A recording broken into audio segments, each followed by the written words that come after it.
coming up next on Two Cops, One Donut. Police Post is an Instagram page with 500,000 followers.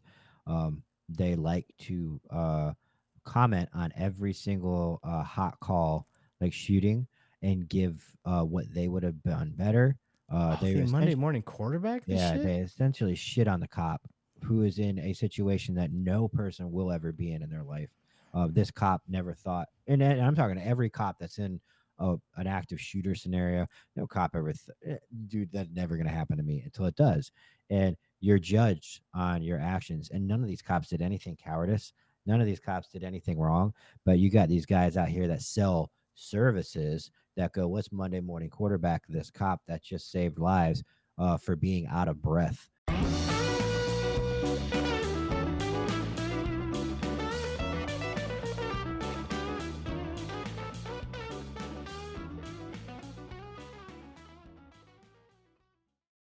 All right, welcome back.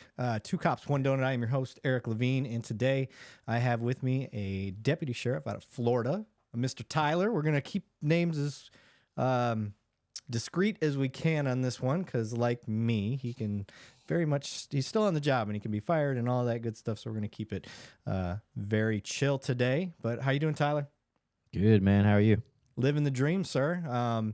If you guys don't know Tyler, first and foremost, he is also a podcaster, and that's how we got linked up. We're in that podcast family world, especially for first responders, and his is the Anti-Hero Podcast, which is, I like the name. It's probably one of my favorite podcast names. There's some dumb ones out there, and I would tell you if I thought it was dumb, but I really like your guys. I like your artwork, too.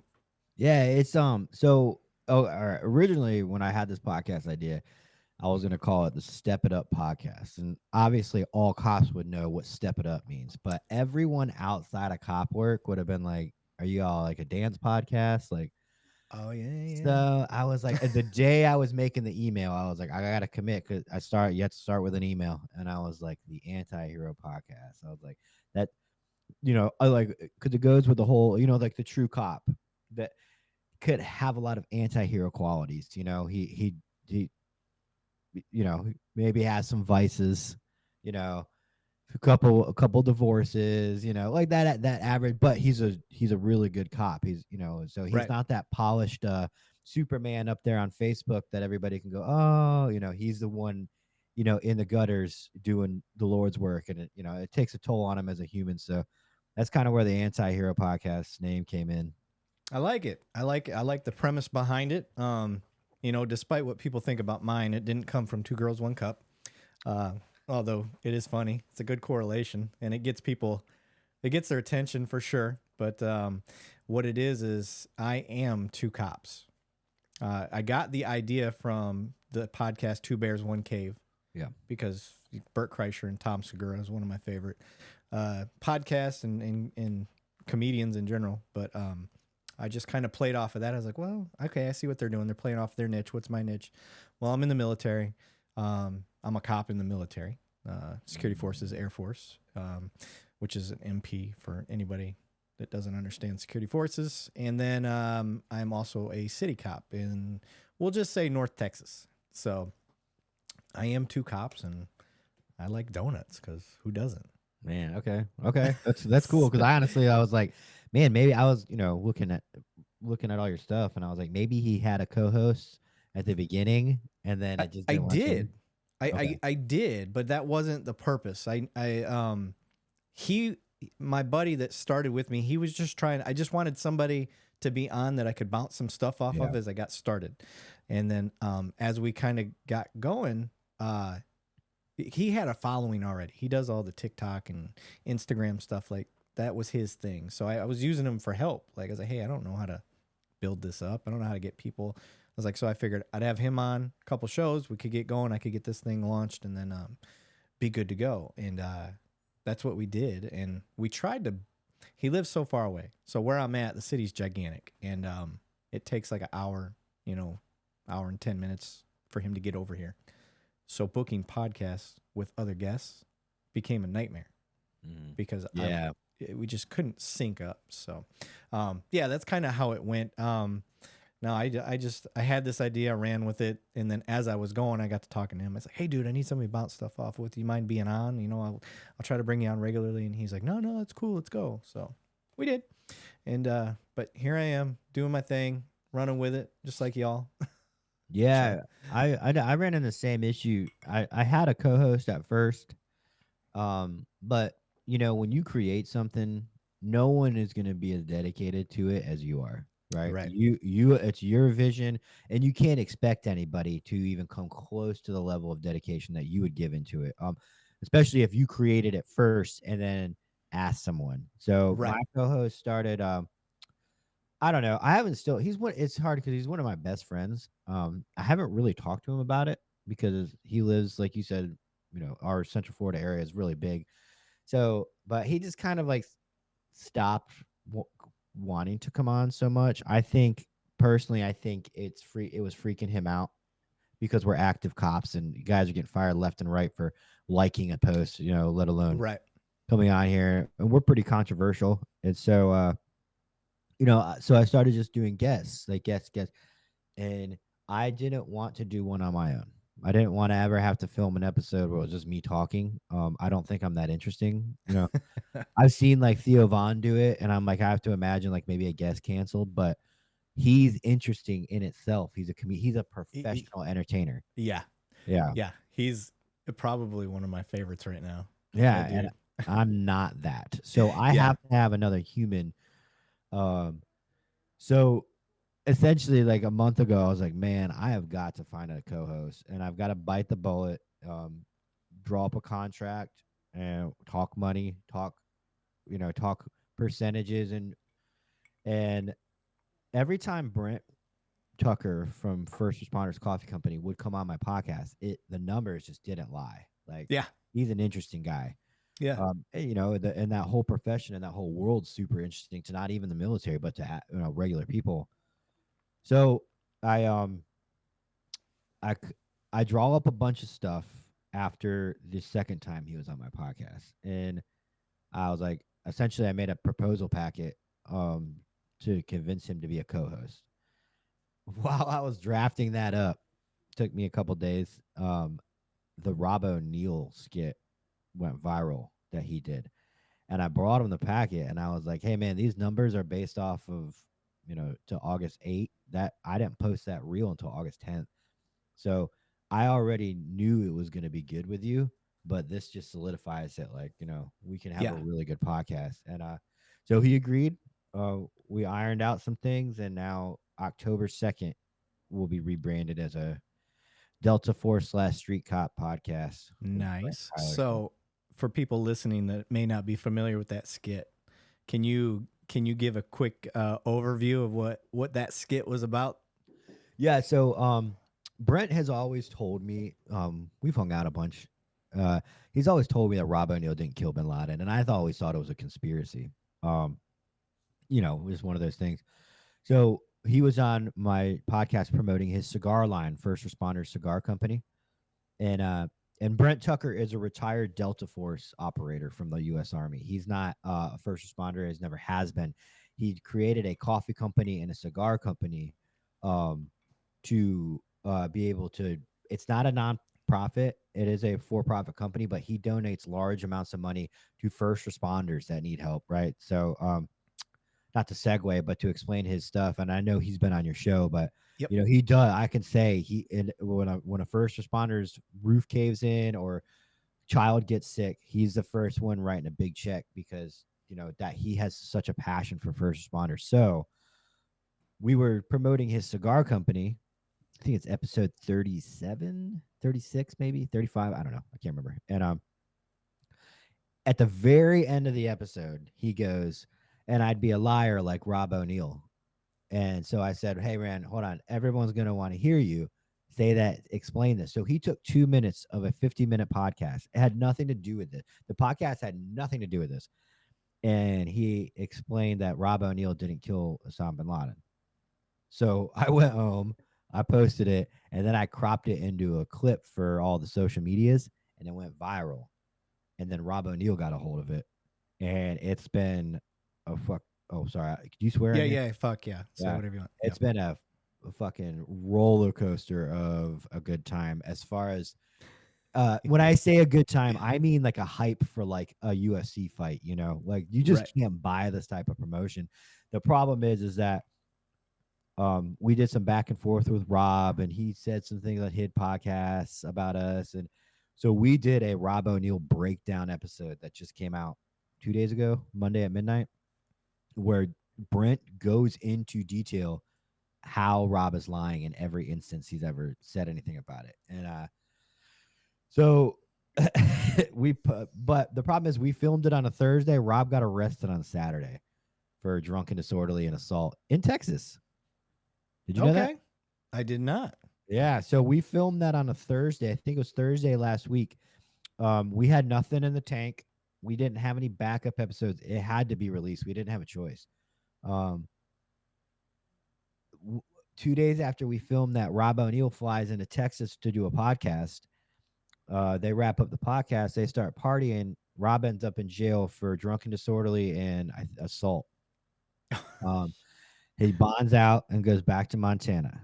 And that's all. And also during this altercation, it's reported that he called the bouncer or security guard the N-word.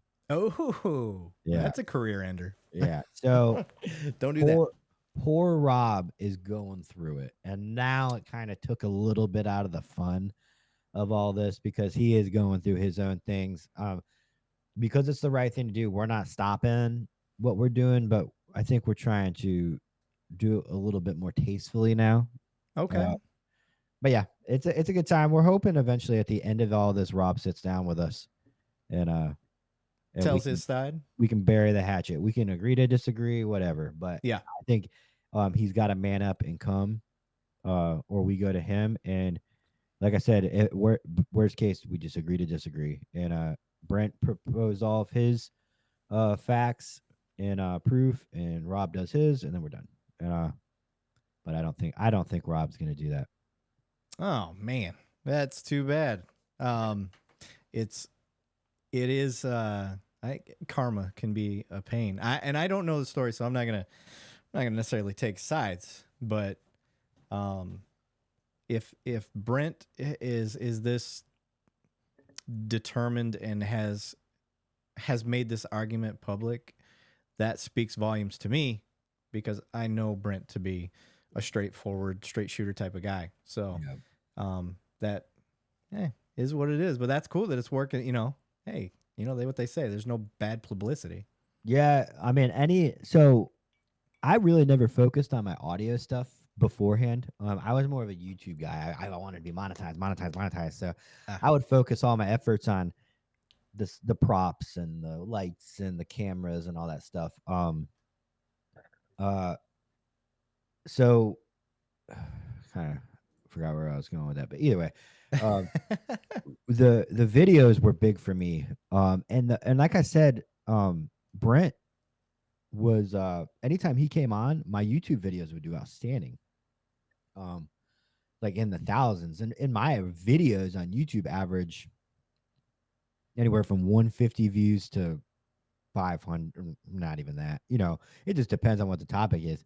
Yeah. Anytime Brent would come on, they'd skyrocket. And this last one about Rob O'Neill is at like almost 13,000 views for a long form YouTube video, which is like that's amazing. Yeah. I don't have mine are all long form. You know, I post the whole episode, but then I do short little clips, 6-minute clips usually, and nothing. But I don't put. To me, for me, when I started, YouTube was a supplement. Like it was a supplement to like if you like, because this is how I use Rogan's podcast, which is why I started doing the video anyway. But when I listen to a Rogan podcast, if I really like the guest, I stop where I'm at and I'm like, I'm gonna watch this. Yeah, so then I flip to watching it. So I just kind of looked at my own the same way. Now I actually am trying to grow my YouTube.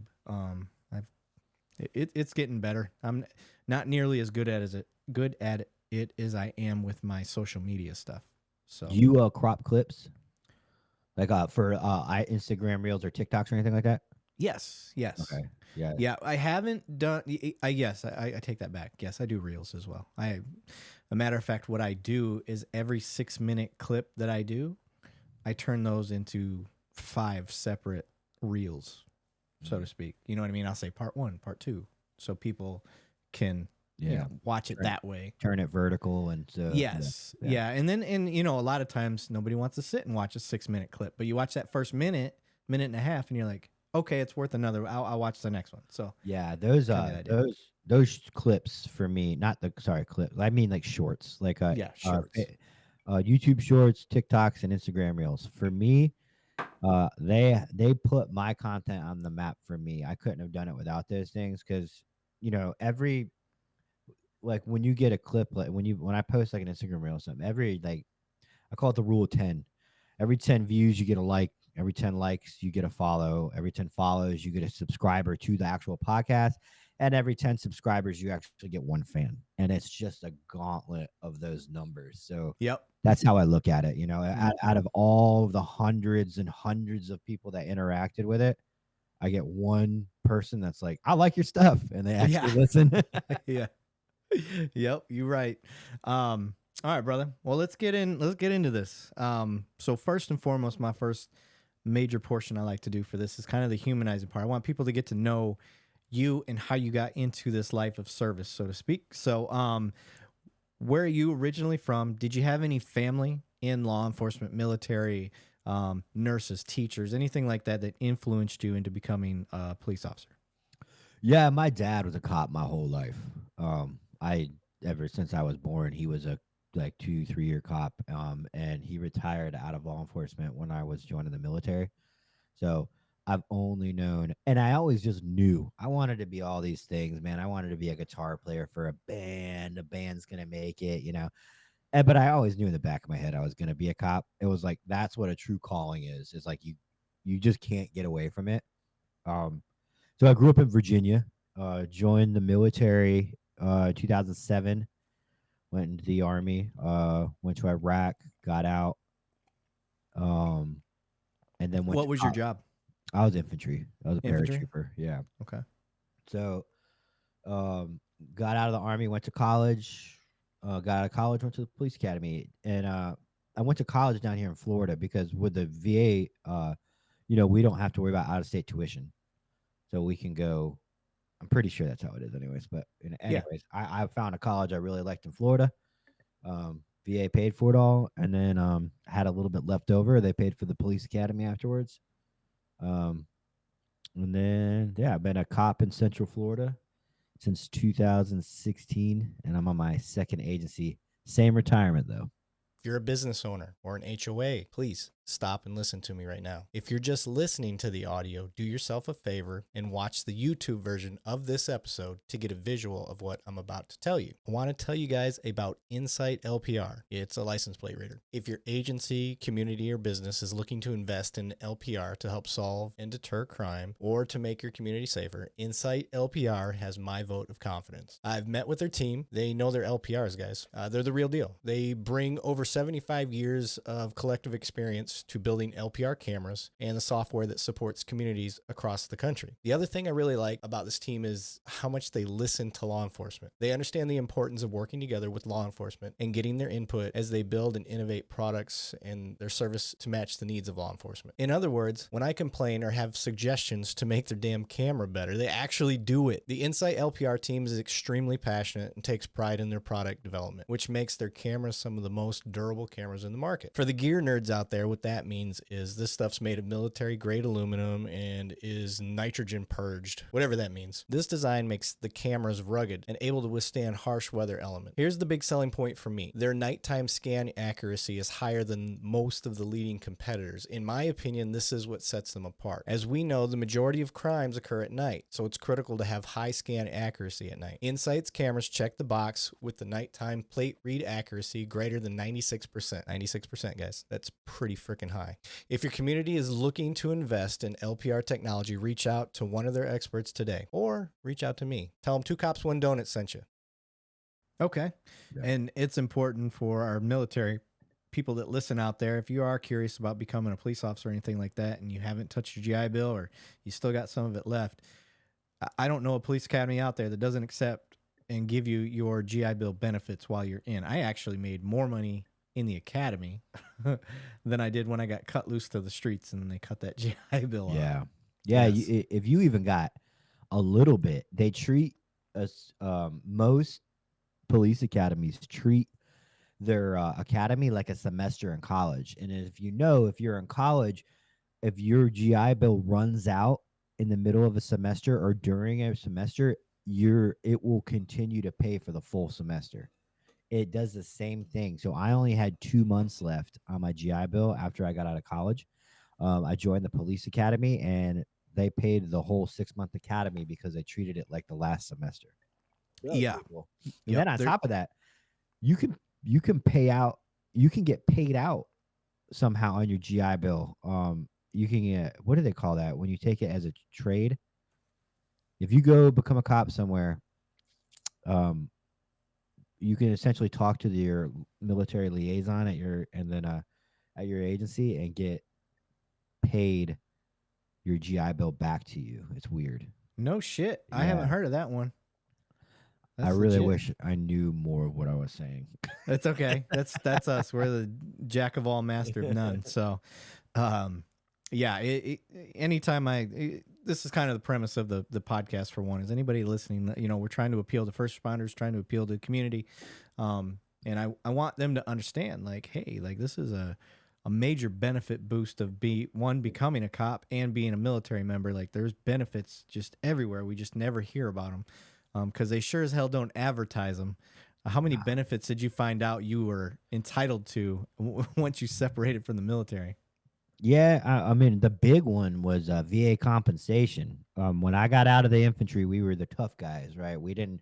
I remember I had sergeants telling me that if you claim any type of mental compensation, you're a pussy. Right.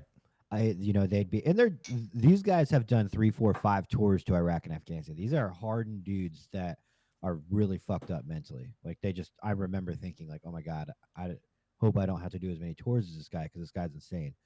So I got out and I only claimed physical stuff that happened to me. And then 9 years or something later, I finally went back and talked to, and I didn't like go like, I want this. I just talked to somebody at the VA and said, hey, I don't go, veterans and military guys, we don't go around talking about our, hey, do you feel this way? I was just wondering, I went and talked to a professional and said, this has been my life post-military. And he said, I think you're able to be compensated for some of that. Let's look into it further. So I did. And, I remember meeting dudes I work with who never deployed. They were getting PTSD compensation essentially for basic training because it was a lifestyle change and it was hard on them, which, but I did a combat deployment and I wasn't getting anything. So, it's like there's, like you're talking about, it's like not knowing the benefits that are out there. Yeah. Yeah. It all depends on your position and all that stuff too. All makes a difference. Because I used to think the same thing. I'm not, because me personally, I was Air Force. I jumped in 06. We were definitely during the time of war. I got stuck at a nuke base. Ooh. I never deployed. Yeah. I did my 4 years active at a nuke base and never got to go anywhere. Never really felt like I had served. And I jumped into the reserves. But never did anything significant. And I never really looked into my own. And the more I've talked to people and stuff like that, depending on your job and the way that you're trained and the stuff, like they start talking about the hypervigilance and then stuff like that. And I'm like, okay, I see what you're saying. All I've ever done, and this is because I had a gun go off by my ear, is the hearing stuff, the tinnitus. Yeah. That was it. Yeah. And then, but I'm still in, so I'm not worried about it right yet. Yeah. I mean, I've talked about it on my podcast before too, is, first responder mental issues to me. again, I've done both, but I've been braked over the coals for saying this. They can kiss our ass because I'm with we, you. I already know where you're going. yeah, I've seen way more fucked up shit and been through more fucked up scenarios. In a year. Yeah, I'd say the problem is the difference with the military is most military, your fucked up things are a year long, right? They're deployments. You could go on multiple ones, but essentially you come home and they're in a little box and you deal with them that way. And they're a different type of PTSD. It's not the same. And I don't really want to compare one to the other or say one's worse because that's not true. There's a car accident PTSD, sex assault PTSD. There's all kinds of. I'm just talking about the two I know are military deployment and first responder world. But the problem is that the first responder world, we have to deal with it on a daily basis. It doesn't go away. And you're constantly like that box is open all the time. It's not closed off where you have a whiskey or two and you open it up and remember, people who died. First responder stuff is every day. And until you retire. Yeah. And it's the other part that I like to mention is the fact that when you deal with a trauma at work as a first responder versus the military, your mindset is when you're going to war, that's it. You're with your boys, like the rules of engagement, like there's all these different, like it's war. That's the mindset going into it. When I go to work as a first responder, I shouldn't be looking at it as these are enemies. These are everybody. It's a different mental toll just in assessing in the hypervigilance. Those are two different, in my opinion. When you show up, you could be dealing with somebody who you think's a victim, and then the next thing you know, that's the assailant. That is your suspect, and now you're fighting for your life or somebody else's life. And then you go to the next call, and it's this neighbor's bitching that the other neighbor's trash can's over on their side of the driveway. Yeah, a lot of it's the stress of the job, and one of the stressors is having to go up and down like that, like you just said. Yes. Like I've had days, I have days constantly where you have your gun out pointing at another human being, right? Going through that mental, like, are you ready to pull this trigger? And your life after that, I've never discharged my gun in the 7 years of being a cop, but every time I pull it out, you're going through like, what's it going to be like when this happens? Because, it could happen right now. And then you holster it and then you go to the old lady who's mad that her neighbor's grass is growing over hers. And it's like going back and forth and up and down and call to call, and then God forbid you knife hand this old lady for being an idiot. You're in trouble because you're still hyped up on the last call, Yep. Yeah. And it takes good supervisors to know, if you just see the dead baby call or, whatever it is, good supervisor is going to step in and be like, hey, you need to go home for the day. Like, and assess and hopefully your supervisors know you well enough that they can make that call for you. But there's that whole cultural thing with us as cops is like, if I leave, my boys and girls that I work with are going to have to pick up my slack. Wow, yeah, that's a sad thing, but it's a true thing is that we have that mindset. Yeah. And for me, that is a tough pill to swallow because why did we sign up for this job? I think the very root of anybody being a cop is to help in general. You may have your own windows of I want to be SWAT. I want to do this. I want to do that. I want to, somebody was killed by a DWI in my family and I want to get DWIs or whatever it is. But at the very base root is you want to help people. And then here we are, the people that depend on us the most and could have to save our lives or we got to save their lives or whatever it is. Now we're cutting out when everything we tell each other in the military and in the police world is suck it up.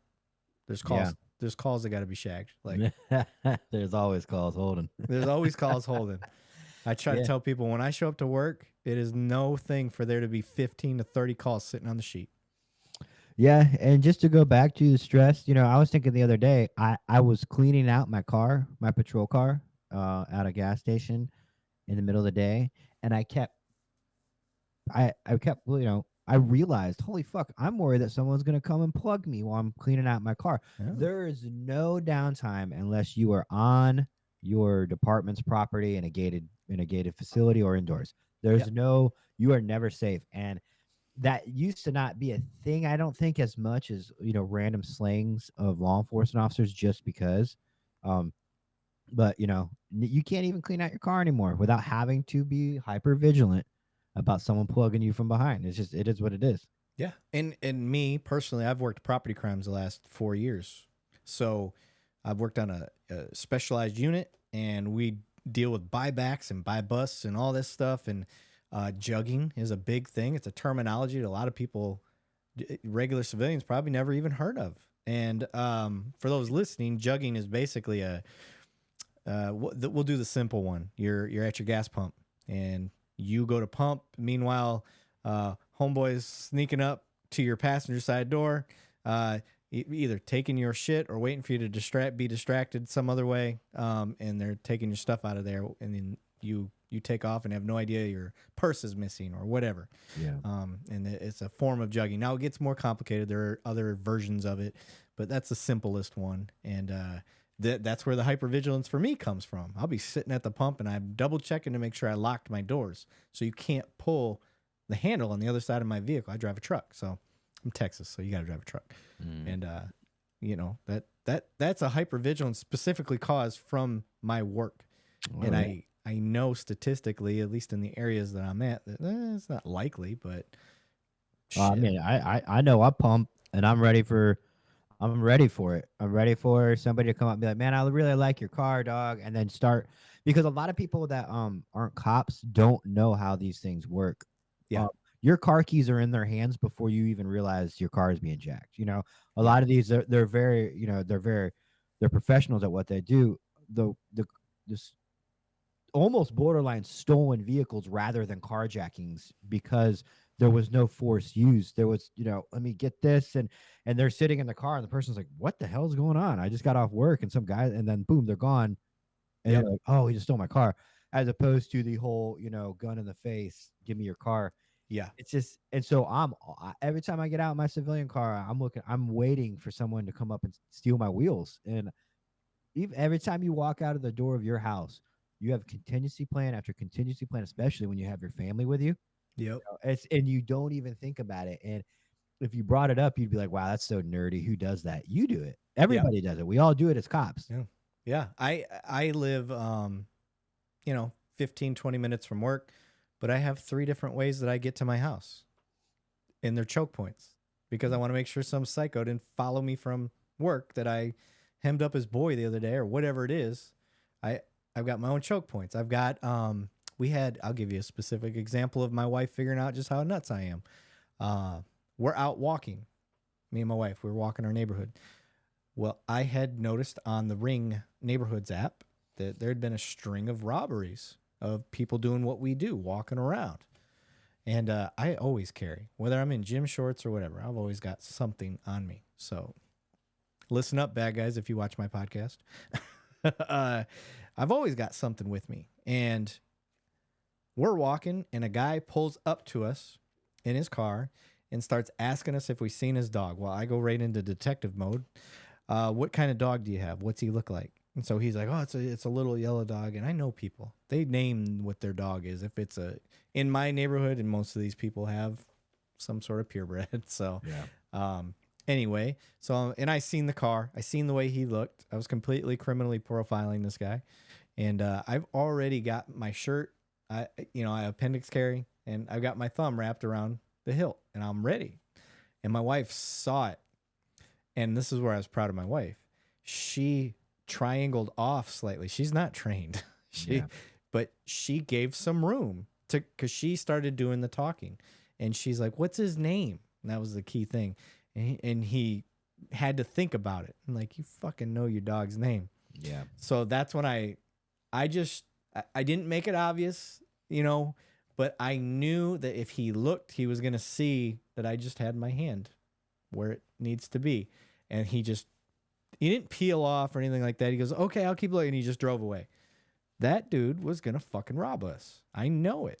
Yeah. I told her, and she's like, "Do you think that was that guy you were talking?" I was like, "Very well could have been." But that is where I don't. I hate that I'm that way at some point, but at the same time, I love it. And I don't know if cops will ever admit they love it, but I like being that way. I just spit. I like being that way because it keeps my family safe.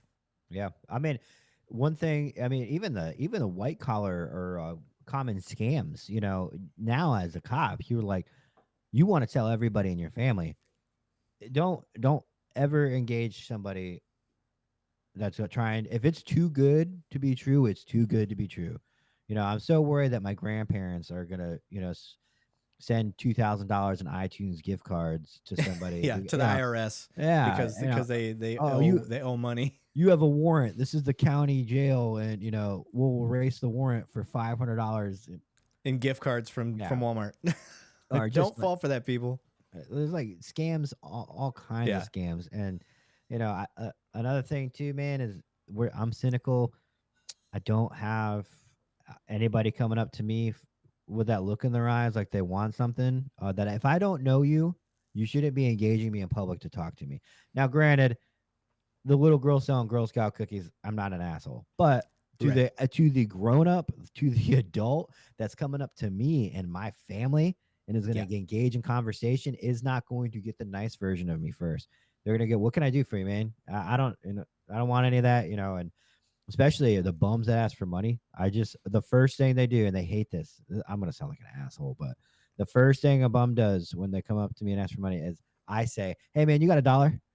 And it drives them crazy because that's their line. And they're like, "What do you want?" Like, yep. Yep. And too, where I'm at least the area I'm at, they're everywhere because the homeless liaison stuff is all by where I'm at.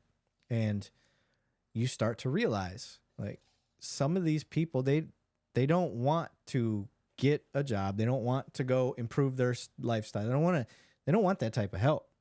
No. They're perfectly content with what they're doing. And that's the majority. Yeah, and a lot of that majority is some sort of mental health issue where staying on medication is also a problem. So you can't start to help people that don't want the help and they aren't going to stay medicated because that's what helps them. So I have very little patience for that type of thing. And if I'm alone, that's one thing. If I'm in uniform, that's another thing. Like I'll talk to you for an hour if I'm in uniform. I'm a totally different person to a homeless person or fake homeless person when I'm in uniform because it's a different story. But when I'm with my family, it should just, to me, if someone is approaching you as a grown man with your family behind you and engaging in conversation, it better be pretty fucking important. Like you're safe. Yeah. You must be asking me for help because other than that, and like real help, because that's where people are starting to like. They're getting so, when I say people, I mean like turds and shitbags. Like they're starting to get so comfortable to where they're now coming up to like, and I don't look friendly when I walk around. I'm a nice guy. I hope your listeners don't think I'm a piece of shit. We're just getting real quick. And I kind of like, But, yeah. That's what happens when cops talk to each other. As most of your listeners are a cop, I'm assuming, right? Yeah, for the most part, cops, military. I have managed to. I mean, part of the podcast, like the mission for it, was to bridge the gap between the community and first responders in general.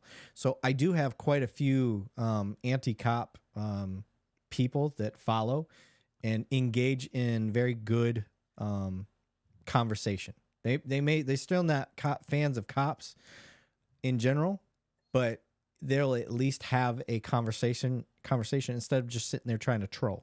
Yep. If that makes sense. So, and that's cool. That's all I ask for. You don't have to agree, but let's have a real conversation of why you feel the way you do. I'll explain at least our side of the house to try to fill any gaps. And maybe you make me aware of something I wasn't aware of. Perspective is everything. So, I've picked up some good stuff from doing that. you're not going to be able to change an adult view on anything. That I just don't. Most likely, it's like me trying to tell you to become a Tampa Bay Rays fan. You need to. That's not going to Yeah. happen. It's Yeah. not going to happen. And to be honest with you, if someone is anti-cop through conversation, if I could get them in the mindset that if they thought if I saw a cop struggling, I'd help. That's all I care about because in that mind, that cop is now a human being to them. Right. Right. So you could be like, I'm against law enforcement, I'm against the government, I'm whatever. I don't agree with this, I don't agree with that. But through conversation, if somebody was like, you know what, I've met enough good cops, these guys on this podcast, they're real. I Yep. respect them because they're real. And now I hate them a lot less to the point where if I saw one getting tuned up, I would step in if it was the right thing to do. If if I was on the ground with somebody and they were going for my gun, I'd want that. I'd want to be able to change that person's mind to where like, hey, we're on different sides. We don't agree on pretty much everything, but I'm a human being, and you would help me retain my gun to where I could get this. That and it sounds really cheesy and corny, but I don't you think know, it does. I think it's one of the most realistic things you can do. But we're both in states where I don't think you'd be very hard pressed to be struggling on the ground and at least one Bubba in a pickup truck didn't stop by. Boy, I've been waiting for this my whole life. You need yeah, help, officer? Yeah, come on, man, help me out. We got quite a few of those good old boys here in Texas. That shit, they're just waiting for the opportunity to help a cop. I love yeah. it. And I noticed too, it's a lot of the younger generation. As people get older, they realize you can't hate the cops. Yeah, It's a mature thing. A 14-year-old kid in the hood is going to be a different than a 34-year-old man in the hood. 20 years later, if you will talk to that guy, it's too much energy to hate the police because it's yeah, all fake. You're pissed probably about tons of things. You're a human being. You're allowed to have emotions. You could be mad about a lot of things, and I think that they realize I'm just getting mad at the face of something. yes, I'm yeah, trying to shoot the messenger. yep, Oppression your whole life. If you lived in oppression, which you know created all of these things for you, it's probably not the cops that did that to you. It's probably your democratic government that has kept generations upon generations upon generations of people needing the government, right? Instead of promoting getting off the government. And again, not trying to go deep dive into that, but yeah.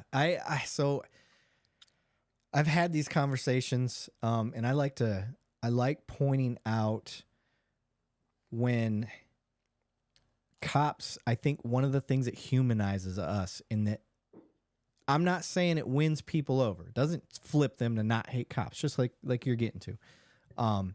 Is when we own up to some of the shit, and then when we take the time to kind of educate on our perspective on some of the shit, and like writing traffic tickets, for instance, or doing traffic.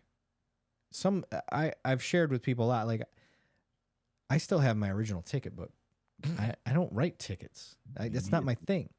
And we don't have quotas, but here's the inside that I'll give you, something that you can hang your hat on because there's something. But one, we don't get paid for writing tickets. We don't get anything from that. It doesn't help us. That money doesn't even go directly to the department. It goes to the city. So at least where I'm at, that's what happens. Yeah.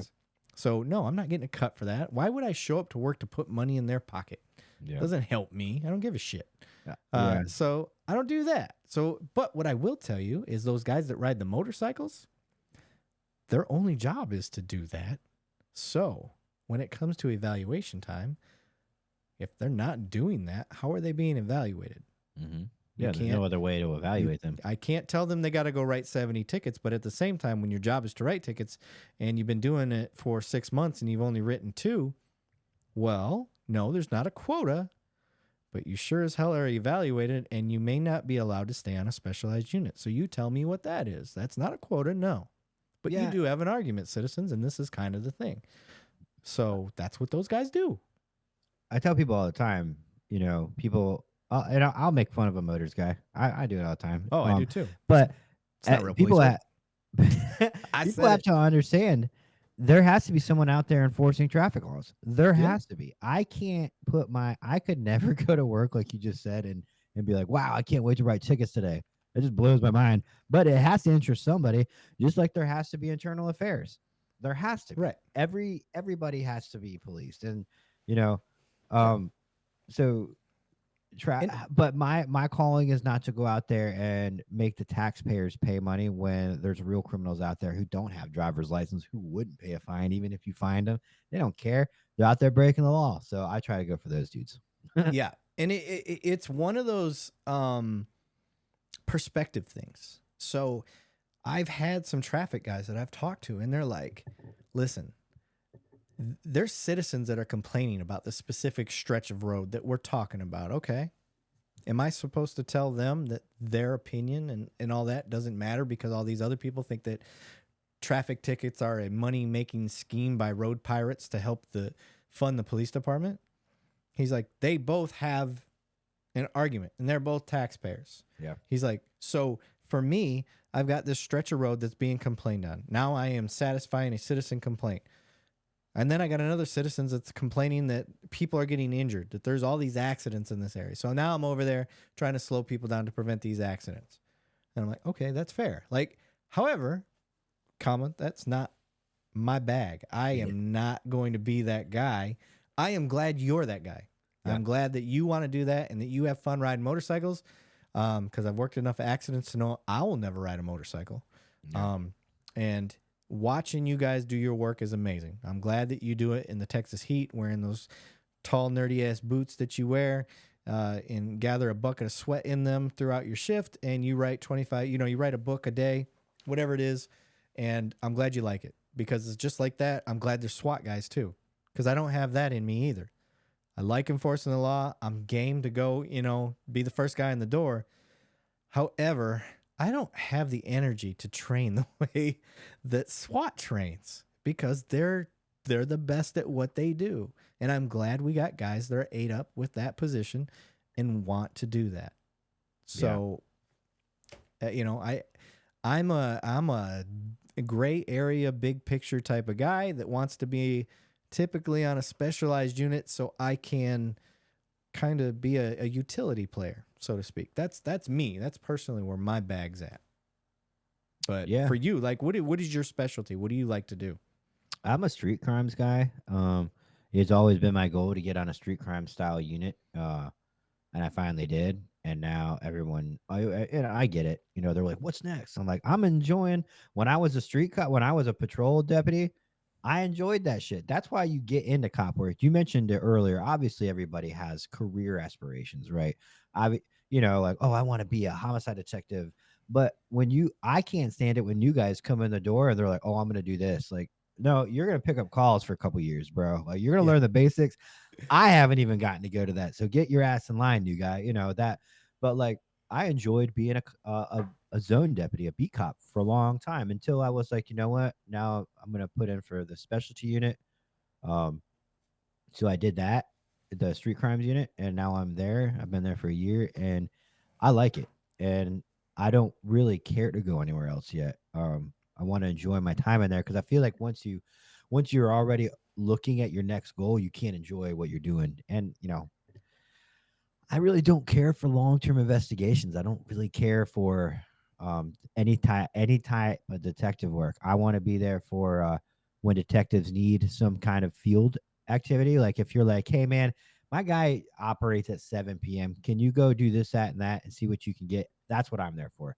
I'll report to you the next day my findings and I'm done. I don't have to continue the narrative of this and that and dope. I arrest for dope. For that day, off to jail. I suppress the streets to keep it at bay. It's up to narcotics to do the long-term ones that really do the damage to dope. But I will help out narcotics if they need something. That's kind of what I enjoy doing. But I got another 17 years left until retirement, so yeah. We'll and you brought up a good point about the new guys coming in. That's what I'm going to do. And da da da da. Listen, You know how many times, like when I first came into police work, I had ideas of stuff I wanted to do. And I'm not going to say I came through the door saying this is what I'm going to do. And I don't think I ever did that personally. But I can tell you by getting a year, 2 years, 3 years, 4 years, 5 years, as I kept going with my patrol time, I ended up doing 10 years of patrol. Um, as I did my patrol time, my goals and ideas of what I wanted to do changed every year Yeah. because of my experience. So don't come in the door thinking you're going to do this specific job because you don't even understand what that job is yet because you don't understand the street. You don't understand patrol. You got to get that under your belt first. So that's an important thing for these new guys coming out. And then for you, what you just said, and I'm give you a little bit of my experience. Although being a detective isn't necessarily what you want to do, I would recommend at least doing, like, if your place allows this, go work, be basically a detective's, right hand for a month, 2 weeks, whatever they'll let you get away with. If you can do 2 weeks to a month, I think that would be the perfect amount of time. But write some warrants, dig into an investigation on some of the general assignment stuff. I'm not saying get into a homicide or anything like that. Just a property crime in general. That's an easy one, and get that experience of starting the case, going through and all that. I know, and I'm talking shit because I don't know what your department does. Some departments, your street level cop does all that. They write the warrant and they get it all the way to that point, and then they pass it on to whoever. I don't know. So, but for you, if you ever get a chance, try to do that, man. It really does give you, even if you want to stay what you're doing, it just makes you better. It gives you like this. You all of a sudden now you're doing an investigation. When you pass it off to a detective, he's like, "Holy shit! Like this dude nailed it all. I don't got to do. I just got to file the case." Yeah. Yeah. I beautiful. mean, the way I came in the door wanting to be a super cop, and change the world and stuff like that. But for me, this is gonna sound cynical at first. So everybody listening, especially you, I don't love the think I have a precursor. don't think I have a bad attitude because I don't. But All right. I struggled with this for a while until I came to this realization: is that, um, you know, being the best government worker to me is kind of dumb, only because I know you're trying to get to a position of your job that you enjoy, and that makes sense. Like I don't want to be patrol for 20 years. I want to be law enforcement, so I'd rather go do something else. So I'm really going to try hard to that makes sense to me. Um, but it was it was just being, you've been there, you've been passed up on things where sometimes the right person doesn't get the job. You busted your ass, and it's not like you own your own business where you get to reap the rewards of your hard work. Government work is government work. It's not the private world. It's not your own business. It is the government world, and it is a very political place. Some agencies are better than others. So I adopted this mindset. I am here for the people. I'm a constitutionalist, and you get away from that when you're off the road, and that's just human nature. You stop interacting with so many people. You still do your interviews and stuff, right? You still go out there. I'm sure detectives at least work about 5 minutes a week doing real cop work, but but Burn. but you still do have human interaction, probably more than the average person. But as a cop, you get to really see emotions in people, and like you live through that with people, and it can drain your energy for sure. But that's where I'm at right now. My old agency, we used to do a lot of detective work because misdemeanor crimes detectives didn't have the time for. It was tasked to you. It wasn't an option. Where I work now, it's highly encouraged to take your own case because the detectives, again, are so busy. If you go, hey, you mind if I work this and just ask you when I got some questions, they're going to go, oh, hell yeah. Work anything you want. Yeah. So, and then we're also allowed to do this thing called cross training, where you can go on your days off, or if you have manpower, if your manpower is good, you can go on your work days, and you can go shadow with the unit that you're interested in. You essentially pay your dues. You get FaceTime with this, and whatever unit this is, kind of gets to start working with you. They can see how quick you learn, how into it you are, um, and whether or not you mesh with that unit. And that's a big thing too. You can't have a team full of pipe hitters and then have someone come in that does not match that dynamic. You can't have a group that's a solid group of people and then mix someone in that doesn't think like them, or now there's no trust because who's this new guy that we don't mesh with, and it kind of breaks up the integrity of that unit. Which it sounds bad, but it's true. You got 8 guys on a task force. If they're thinking and moving as a unit, they're going to get a lot more accomplished than 8 guys who just work together. So that's just kind of been my thing. So I do have the opportunities when I'm ready Yeah. to do that. And another thing too is I'm big on making changes, and people go, well, Tyler, why don't you promote? And I'm like, you know what? You're right. However, the big thing is go get some detective experience before you promote, because if you promote and you've only done patrol, now when that spot opens up in property or narcotics or stuff, you don't stand a chance because you have no we Yeah. call it CID, but you have no detective experience. Yeah. Yeah. It's I connect. So what we do with my property crimes unit is we do 90-day rotations with patrol guys. We always have 2 patrol guys that will come in and do a 90-day rotation. So the idea behind it is we want to get them used to the dynamics of a specialized unit. We teach them how to run UC operations, where they're driving UC cars, we're doing surveillance, we're following. Sometimes we're going in and out of our own city, things of that nature, so they get used to the communication there. And then we have them write warrants because that's what we do. We write a lot of warrants, and teaching them that stuff, they bring it, then they go back to patrol, and now they've got this experience, and they're able to bring it to their team.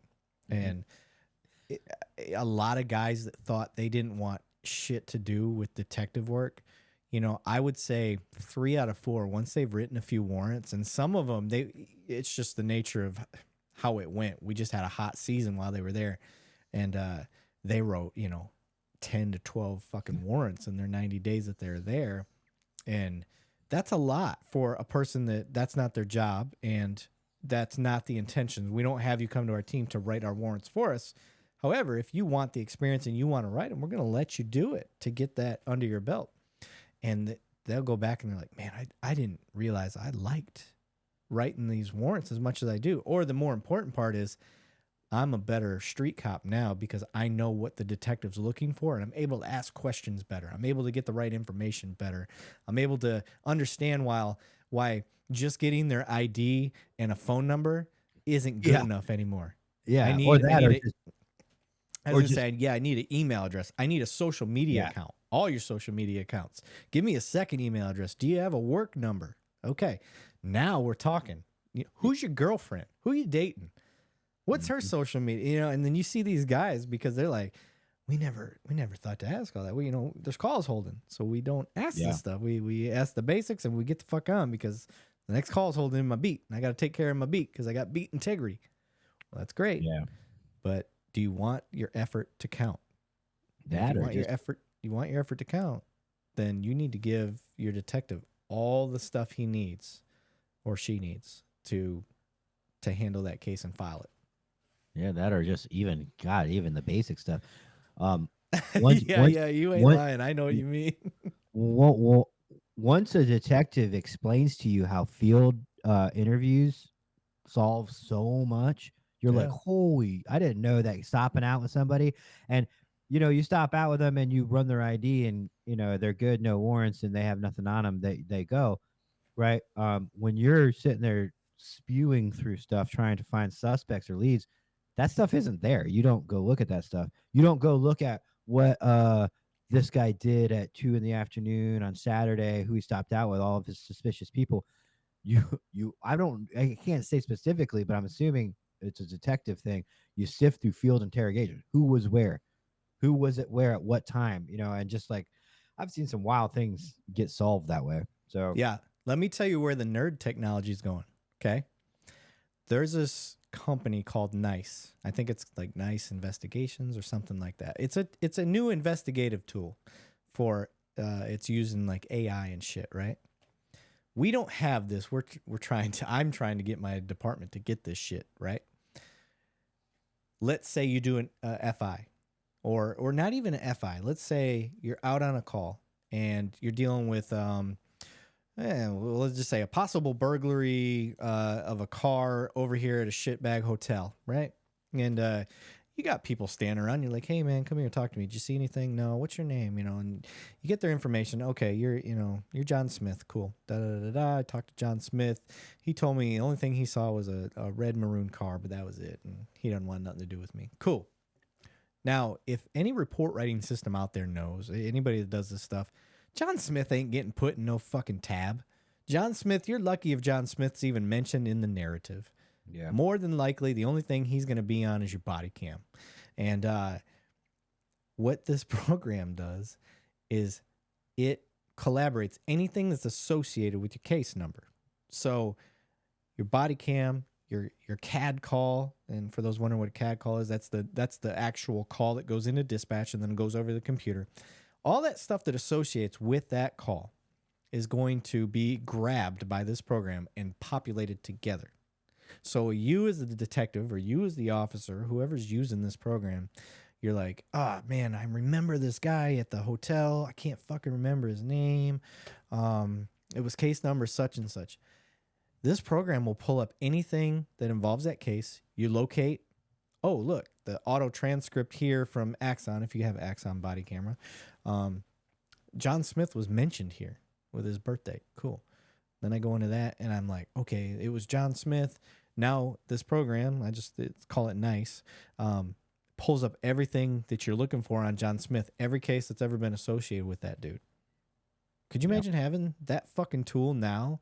Like that's how excited I get about this, because now you're getting all this information based off of one minor contact, just like you're talking about with a field interview. How big that goes when you get the programs that are coming down the pipe, because I guarantee cops everywhere are going to end up getting something like this, whether it's this program or something similar. And now the field interview becomes that much more important. Those little contacts, just asking, having the wherewithal as a cop to somebody standing around your crime scene that has what you think has nothing to do with what you're doing, and you go and make contact with them. Hey, what's your name? Oh, did you see anything? No, I didn't see anything. And then you find out later through this program, one of your suspects was on that scene. You talked to him, and you thought they had nothing to do with it. Like, I get fucking pumped about that shit. I think it's nerdy as hell. That is pretty nerdy. But it's fucking awesome, dude. Well, what they don't tell you is that you need a damn near computer science degree now to be a patrol cop. Every 3 months, you get this, you get that. Like, oh god, I got to create an account for this, and I got to learn how to use it. And then I learn, and I remember when I started, it was just David and Cat. That's all you really needed. Now it's I just got Elvis. I haven't even set that one up, and they're like, oh, did you get the new LPR readers? Like, we got rid of the old one. No, it's a second one, and it's way better. Like, so we're gonna run two, and they're like, yeah. I work with some workers. They love fighting crime. I'm not shitting on them. They really love their job, and they will do anything they can to sharpen their spear as far at work, to make them a better street cop. Yeah. So I have to keep up with those guys, and man, just all the usernames and passwords I have, like, Yeah. And that's another argument. Shit, this is going to be a wild podcast already, I can tell. So that's one of the main things people want to bitch about when they're talking about cops. You guys are dumb. You guys don't have any education. You don't know the laws. You don't know this. Do you know how much training we do? Do you know how many certificates, tests that we have to do? Shit, I swear we use this thing called Power DMS. So whether you get a general order update, a legislative update, a new law, you can't do this no more. You can do this now. Make sure that your gas tank cover is clicked 4 times now. Like, do you acknowledge this? Like, there's all these little computer tests that we have to do continuously. Like, the continuous education, it never ends. And here's the thing too, is like you said, Power DMS and all that stuff. When I started as a cop 7 years ago, There was maybe an update a month, 12 a year, give or take. Now it's every time you open your inbox. They figured law enforcement admin figured out they can cover their ass by just putting it in there and making you sign it. And I promise you, I'm definitely not going just to, I'm reading everything through and through. Wink, wink, stomp, stomp. Yeah. There's just no way, especially shit that doesn't pertain to you. I'm not reading it. And all they do is they'll change one sentence in it, and you'd be lucky if they highlight that. Yeah. They don't sometimes. And then you're like, I just read this like 6 months ago. And it's like, oh, well, we updated it. Like, Yeah. so I got to read the whole thing again on aviation. I am never going to fly that helicopter. I don't care. Everybody's got to read it. Yeah. And that's the point is it's that nobody's talking about is, okay, you're upset with police because you don't think they train and we don't get enough training. I can tell you we're the jack of all and the master of none. We train. You need to pick focuses and allow us to really focus on the things that we need and the most liability is in. Not cover your ass on every little thing that comes up where you're trying to prevent this natural disaster from ever happening that is likely to never happen. And that is what all these stupid little tests are, is nothing but an annoyance to the point where cops don't even read it. They don't look at it because you were wasting our time. My opinion is if it is worth us learning, then we're doing it in person. Yeah. Well, and here's the good thing. That first off, is this live? No. Okay. Hell cool. no, sir. Do you mind if I got to pee so bad? Yeah, go to the bathroom, man. All right. You're good. Back. But yeah, so even with all that, a good supervisor takes briefings, right? And he uses briefings for a lot of good things. One of them is going, hey, all you turds, I know you didn't read all those power DMSs. So we're going to break down these 4 that pertain to you and put them in layman's terms so I know you guys understand them, because they're written by law, legal. They're written as legal documents. They're not easy to understand and decipher. So you get a bunch of 22-year-olds that could care less about any of that. They're out there ready to go fight crime, right? They're out there to run and gun, and you're making them read these 4 or 5 page documents. The supervision, in my opinion, should be going over hot cars, going over hot things, going over what CID is into, and then the last thing is making sure their guys understand, what they signed, because they didn't read it. Yeah. You're right. Yeah. And the supervisor's job is to, if there is a big cliffhanger on it, like let's say, oh, by the way, these Black Hawk holsters that everybody was using, they're no longer allowed. Like if you get caught using it, you'll be fucked up. So like that's an important cliffhanger. Like I need to know that one. And I know none of y'all read it but now you're saving your team. Hey, let me make sure none of you guys are wearing that Black Hawk holster, whatever the hell it is. No offense to Black Hawk. I just named one out of the sky. So. Yeah. And as someone like you, for instance, you've been around long enough, you can tell your guys like, hey, I've been around where they drop some rules. Don't fuck around with this one. They're serious, or yes, where we do this every year. We go through and we talk about facial hair, and admin's mad about facial hair for a month. And then we revisit this issue in a year or two. It's one of those things where you're not really going to, but if it's something new, that the sheriff or the chief has made it his vendetta. Hey guys, I know it's stupid, but I'm telling you right now, because I'm the fight. I'm telling you, therefore it's out of my hands after I tell you, don't fuck this up. Yeah. Because I'm not going to cover your ass. This is another thing, officers. Listen up. Like, if I'm telling you, I'm willing to accept certain punishments. And if you see me doing something, it's because I'm willing to accept that. So I've given you the facial hair talk. If you're willing to accept that punishment when the lieutenant goes, hey, Levine, your guy's got facial hair. It's out of regs. You going to do something about that? Yes, sir, I am. I'm on it. Hey, I told you, bro. You got caught. It's on you now. Do what your career can handle. That's exactly the best advice anybody's ever given me is like, I have a shirt, I have a t-shirt, an apparel company.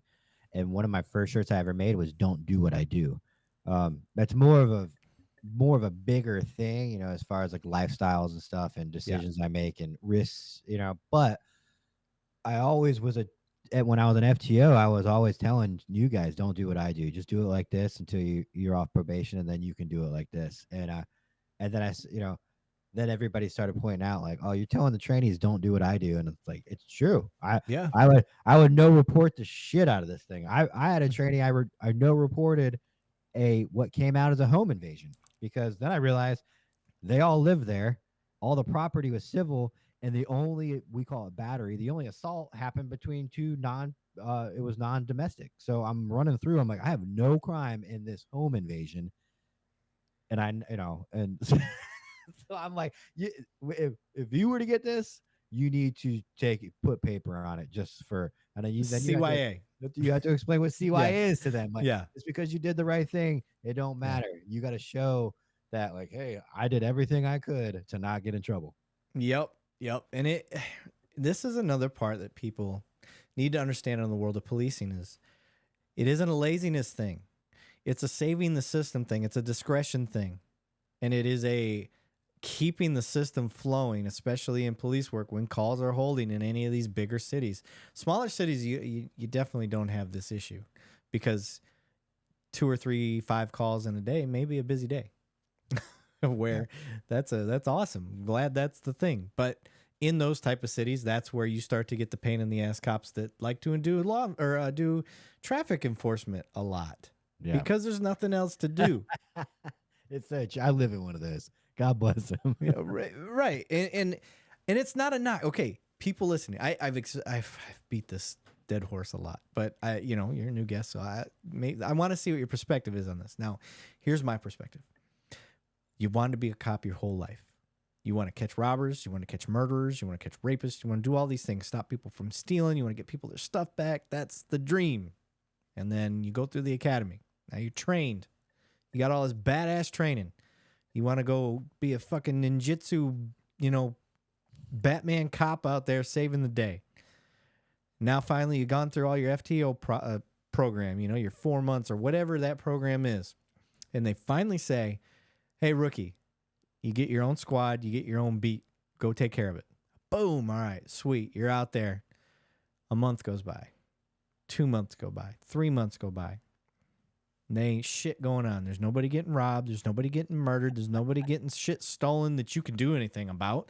You're not catching people in the act. You got police blue balls. You really do. So what the fuck do you do? Pull cars over. Yep. It's the only thing you got. You got to get proactive somehow. Maybe I'll find something. And that's what happens. My first agency was like that. There was no real crime area. I worked in suburbia. I mean, it's essentially, that was a 400-man agency. I moved to another county, and I think we're slotted to be 2,000 or 1,900, but we're only at, we're down a lot, but we're only at like 16 or 17. But, much bigger jump and manpower. But the biggest thing was I got thrown into the craziest place in my agency. And I was a cop with experience, and I was going home when I got hired at this new place, hearing the alert tones in my dreams and waking up because it was just it's adapting, and it spits people out. Some people go straight to SRO. They're like, I can't handle this. This is too much. So and I was just thinking that when you were talking, if you had to pick, it's like picking weather. You don't get perfect. You either got to pick extreme cold or extreme heat. What would you rather live in? Heat, and everybody, yeah, I'm the same way. I just couldn't.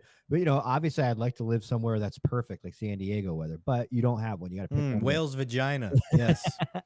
So yes, are there places out there that have the perfect agency where you can move around? Sure, there are.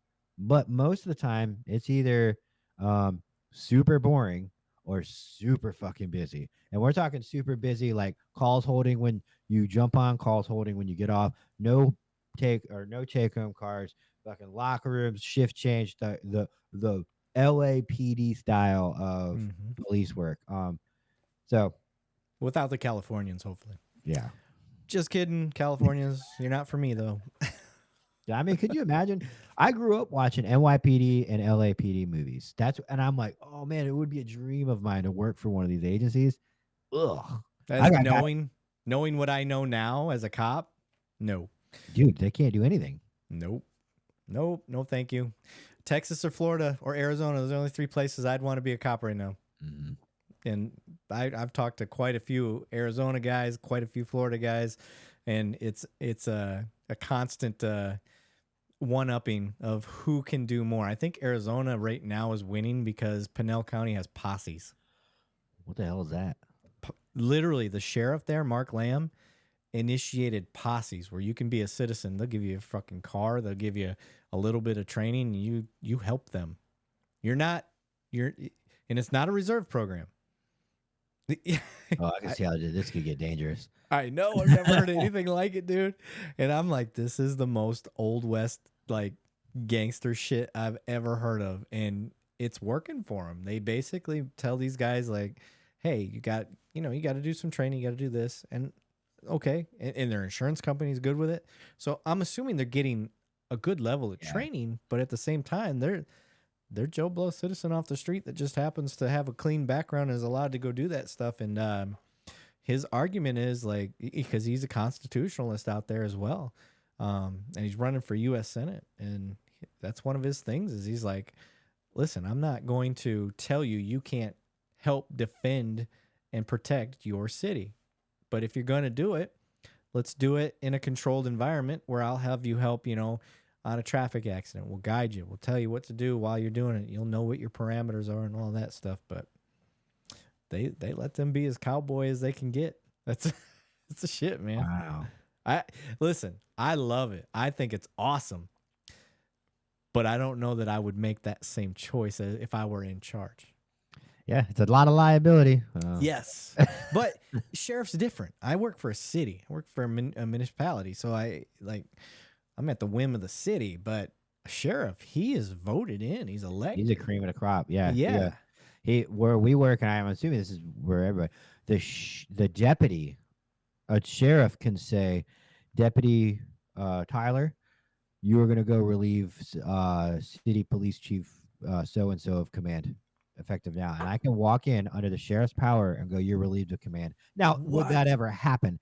Absolutely not. That would never happen in a million years.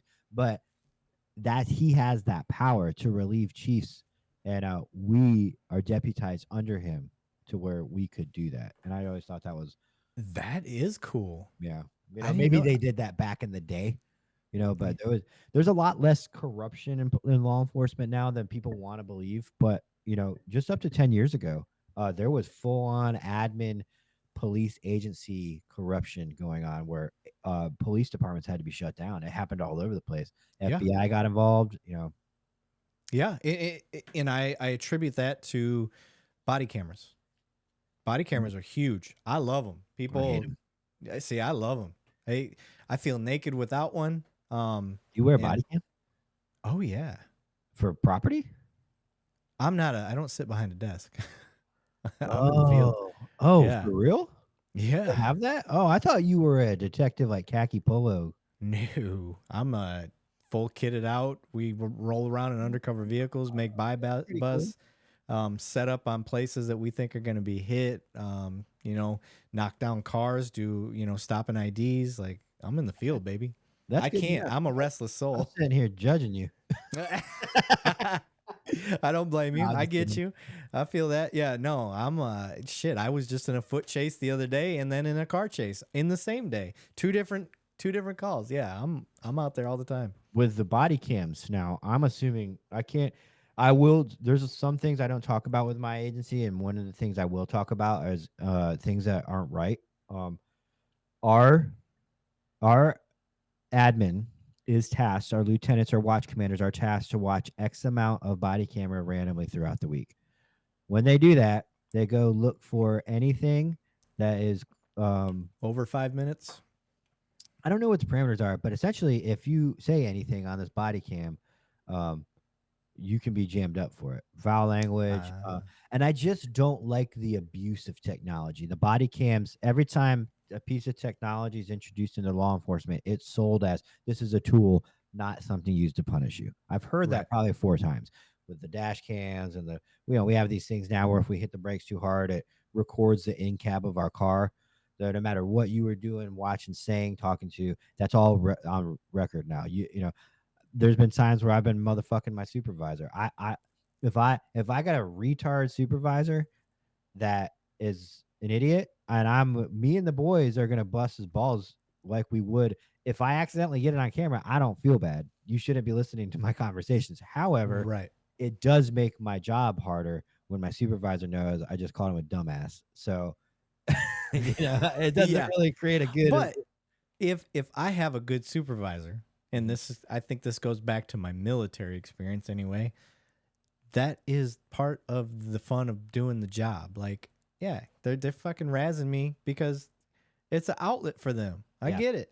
Cool. All right. Yeah. It's like it's the same as going to the bar with your boys. At some point, ladies are gonna come up. Wives. Oh man, my wife made me. It's an outlet. And I'm sure any wife is not going to go, I want to hear what they're talking about. No, you don't. Because it's healthy outlet.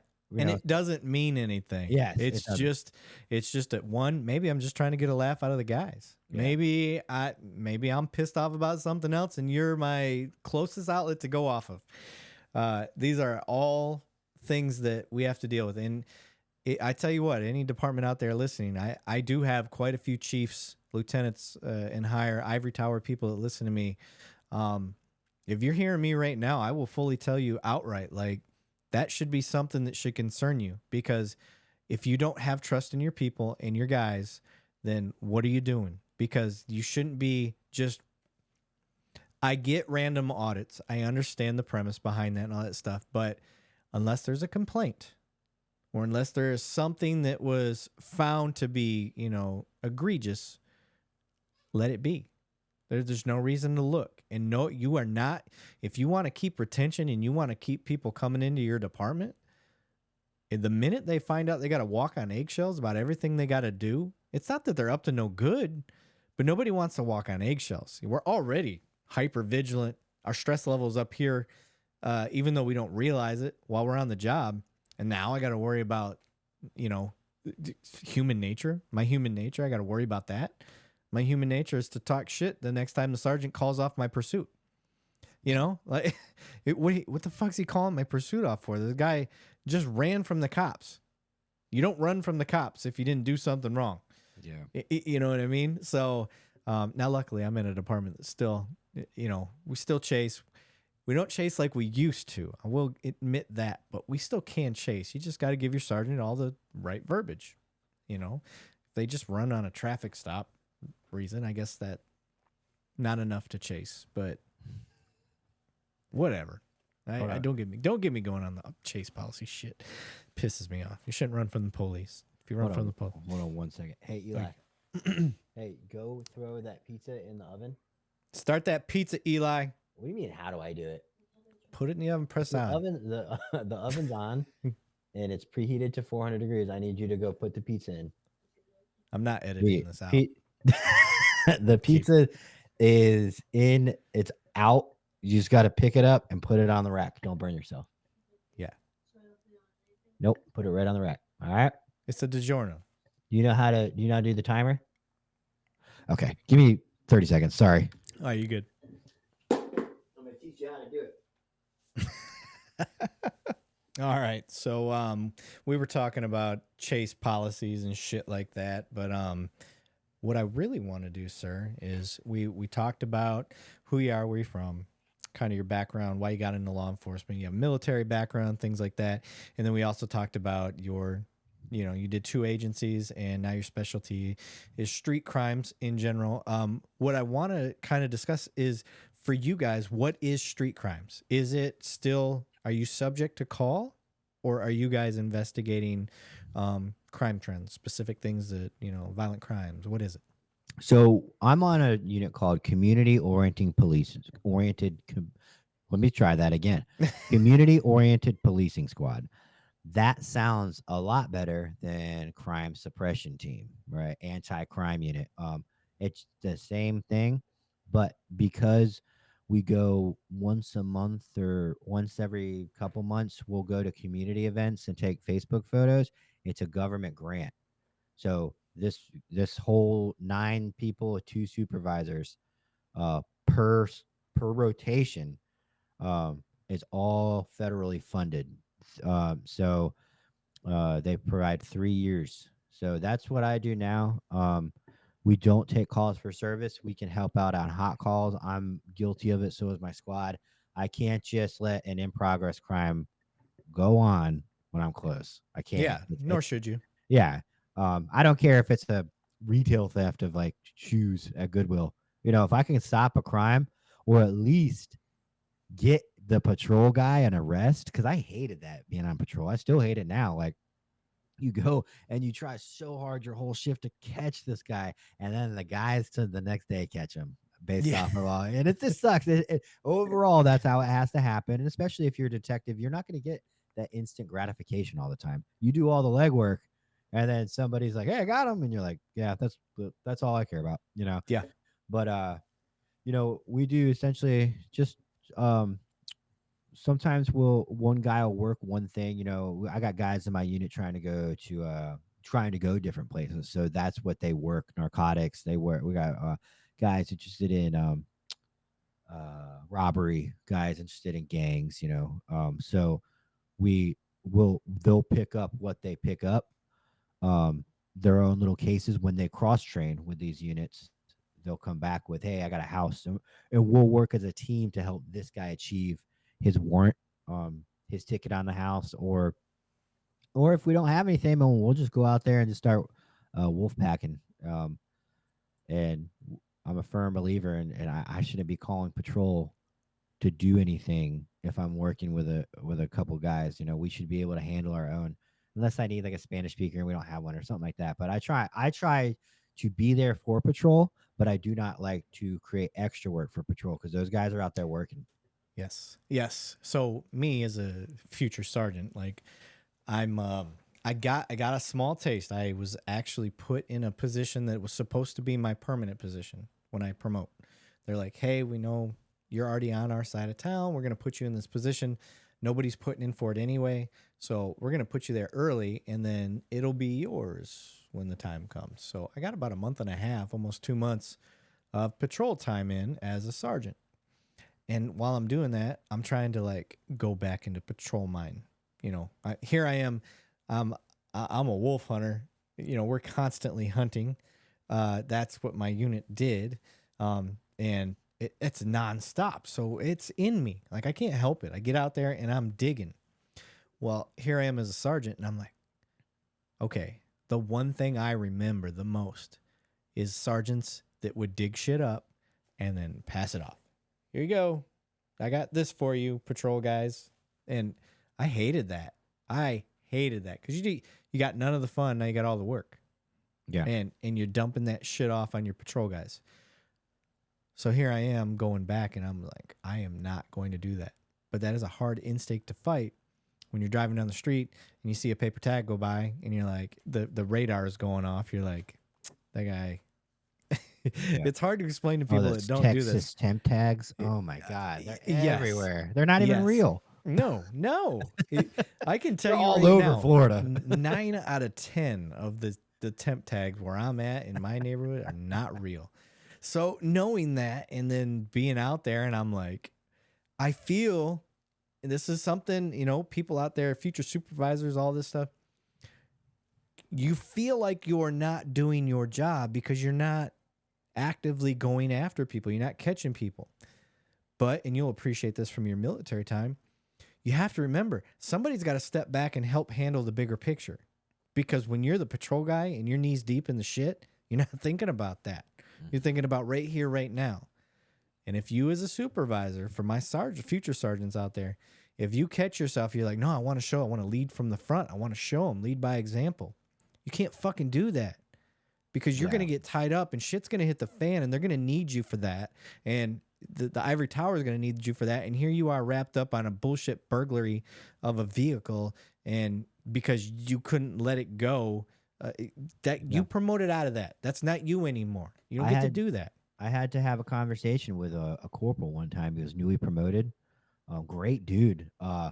He was a go-getter, and he stopped this car, but at the end of shift, Oh, you motherfucker. and he found all. I mean, we're talking dope. He didn't find any guns, but warrants, dope. And the biggest thing was a bunch of fucking IDs and credit cards. Oh no. He found all that at the end of shift. All those victims. And then he Fuck. and then he goes, "All right, here you go, man." And I was like, I was like, "I know you're new, and I know you did not mean this, but I'm gonna tell you a little bit about me. I go home on time, and the next time you catch it, you clean it. The next time you do this, I'm not gonna be here." And he was like, and then I talked to him. I was a little stern. It was covered in some comedy and humor, but he knew. And the next day, he was like, "Hey, dude, I kind of realized I fucked you on that. Sorry, dude." Yeah. And the light bulb goes off because you Yeah. don't think about it. You're in wolf hunter mode. You're like, fuck, I got him. And then you don't think about the end. I get it. And I can be sympathetic with that. And that is why, like you did, you gave him a 1. You gave him that 1 out. All right, this is your 1. Like, dude, but I let my guys know now ahead of time, like, hey, like now this team I'm about to go to. And I already know I'm going to be going to this team, and that's going to be my team, and it's probably going to be who I'm with for at least the next year. And that's one of the first things I will tell them. Hey, here's my expectations, and here's my expectations of myself for y'all. And one of those is I'm not going to dump work on y'all, and I'm not going to find work for you. Your job's to find the work. My job's to help guide you and give you the tools you need to handle those, what you get. I had my time. Now, if I can be super 63, which is backup, I don't know what you guys call your backup guys. Ours is a 63. Hey, send me a 63. If I can be a super backup guy, cool. Whatever it is, I'm there. But my time to do that stuff is sailed. I promoted out of that. So yeah. But man, that is one of the biggest faults of corporals, supervisors, and stuff is digging up shit for your guys to do. Now, if you got a lazy team and you're trying to send a message, like if you guys don't want to go out here and be proactive, I'll be proactive for you. Now I get that. That's a good argument. I'm okay with that. But there had to be a lot of steps up to that. Like I'll give you opportunities to get proactive, whatever it is. But I'm a proactive mindset cop. I don't like the idea. It's tough to be a cop these days. We can't do real police work. All you need to do is handle calls. Just handle calls. You won't get any trouble that way. Fuck that. I signed up to catch bad guys. You go catch bad guys. Yeah, you motivate me. You need to start off your briefings like that. Because there's the times I get, I'll get stuck in that mindset. It's hard not to, but there's cops out there. My brother's one of them.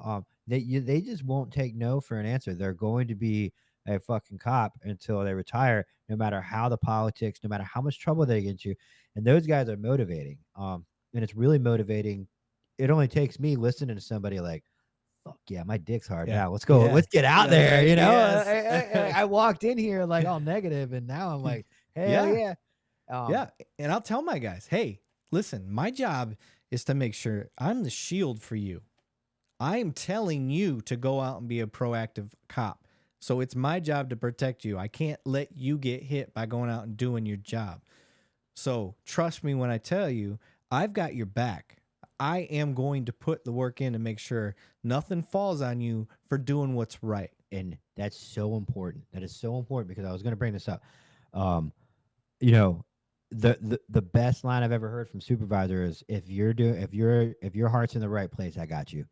Yep. If you make a mistake that's dumb, you might have to eat some hours, but overall, I got you. Have a fucking, not you, but supervisors need to have a fucking backbone. If I didn't violate policy and I didn't violate anybody's rights, I don't want to hear anything. When the lieutenant's like, I didn't really like the way Deputy Tyler don't give a fuck what you took that guy down to the ground.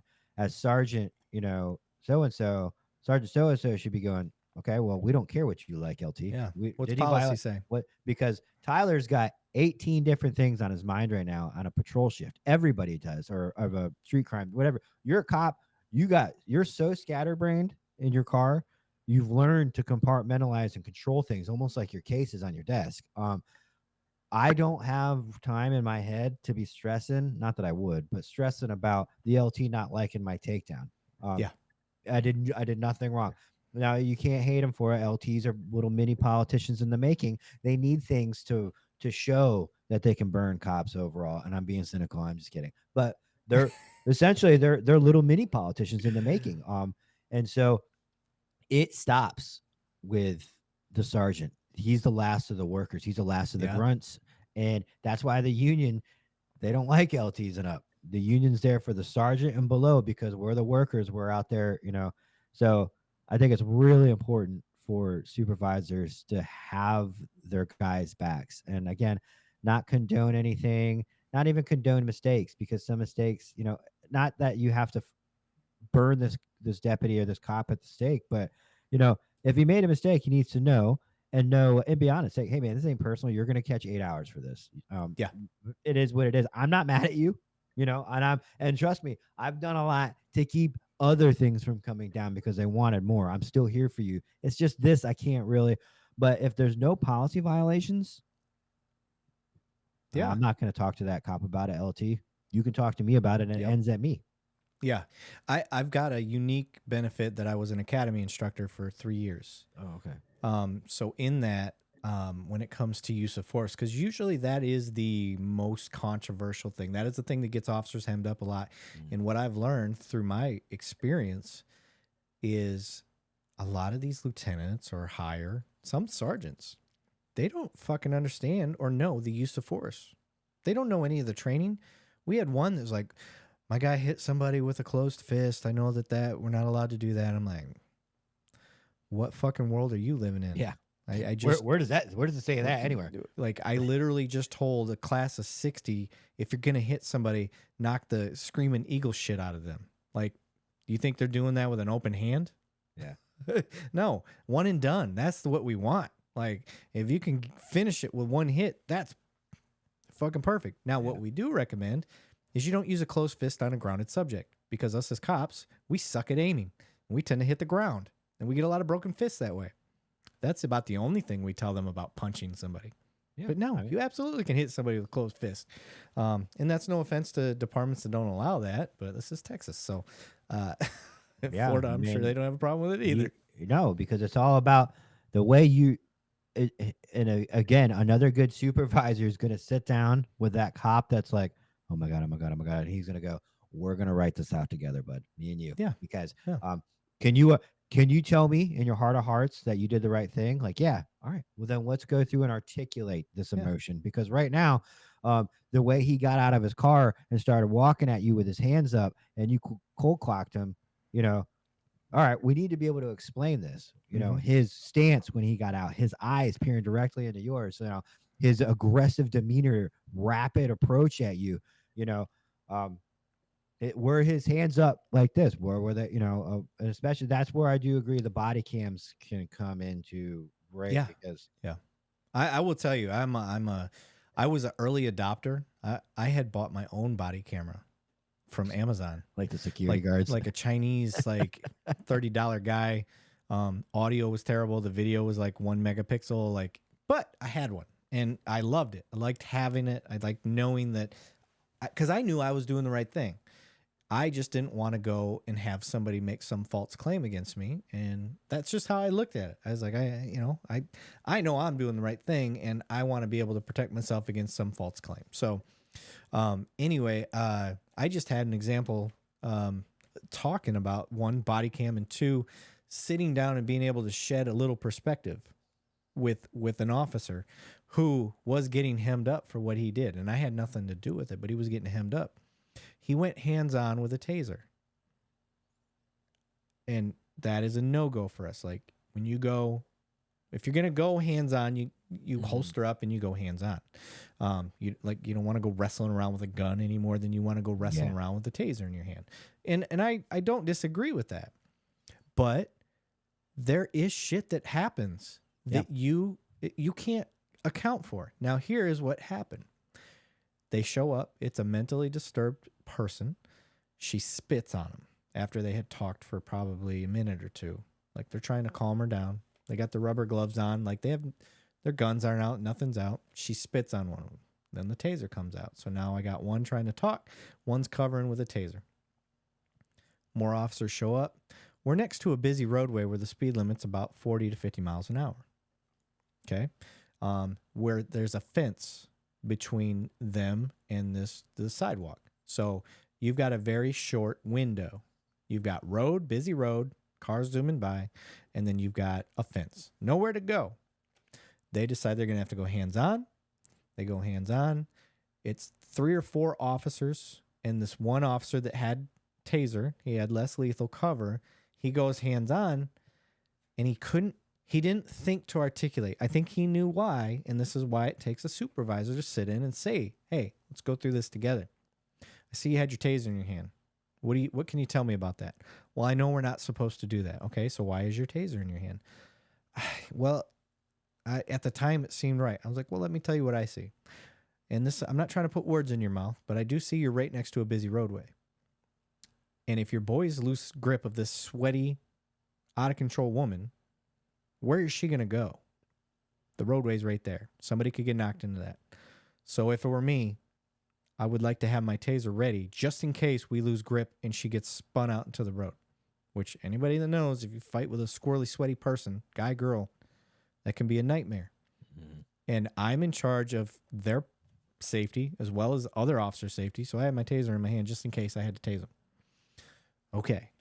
You violated what GOs say, but you gave a good reason for it. Now, yes, you still might get your hand slapped, but now we got good articulation of why you did what you did versus that's a direct GO violation. You're fucked. Yeah, you know what I mean? Most policies at the end of the policy or somewhere in that said pretty much say unless there's weird circumstances, right? So, and policy, I've heard somebody once tell me, and I was like, holy shit, policies are guidelines. Policies are to guide you to do the right thing. That's why they're called general orders, not specific orders. So you can literally think of any policy to where you could think of a scenario where you would not do that and you'd be okay because you can articulate, again, they can have a field day with you because you did violate policy.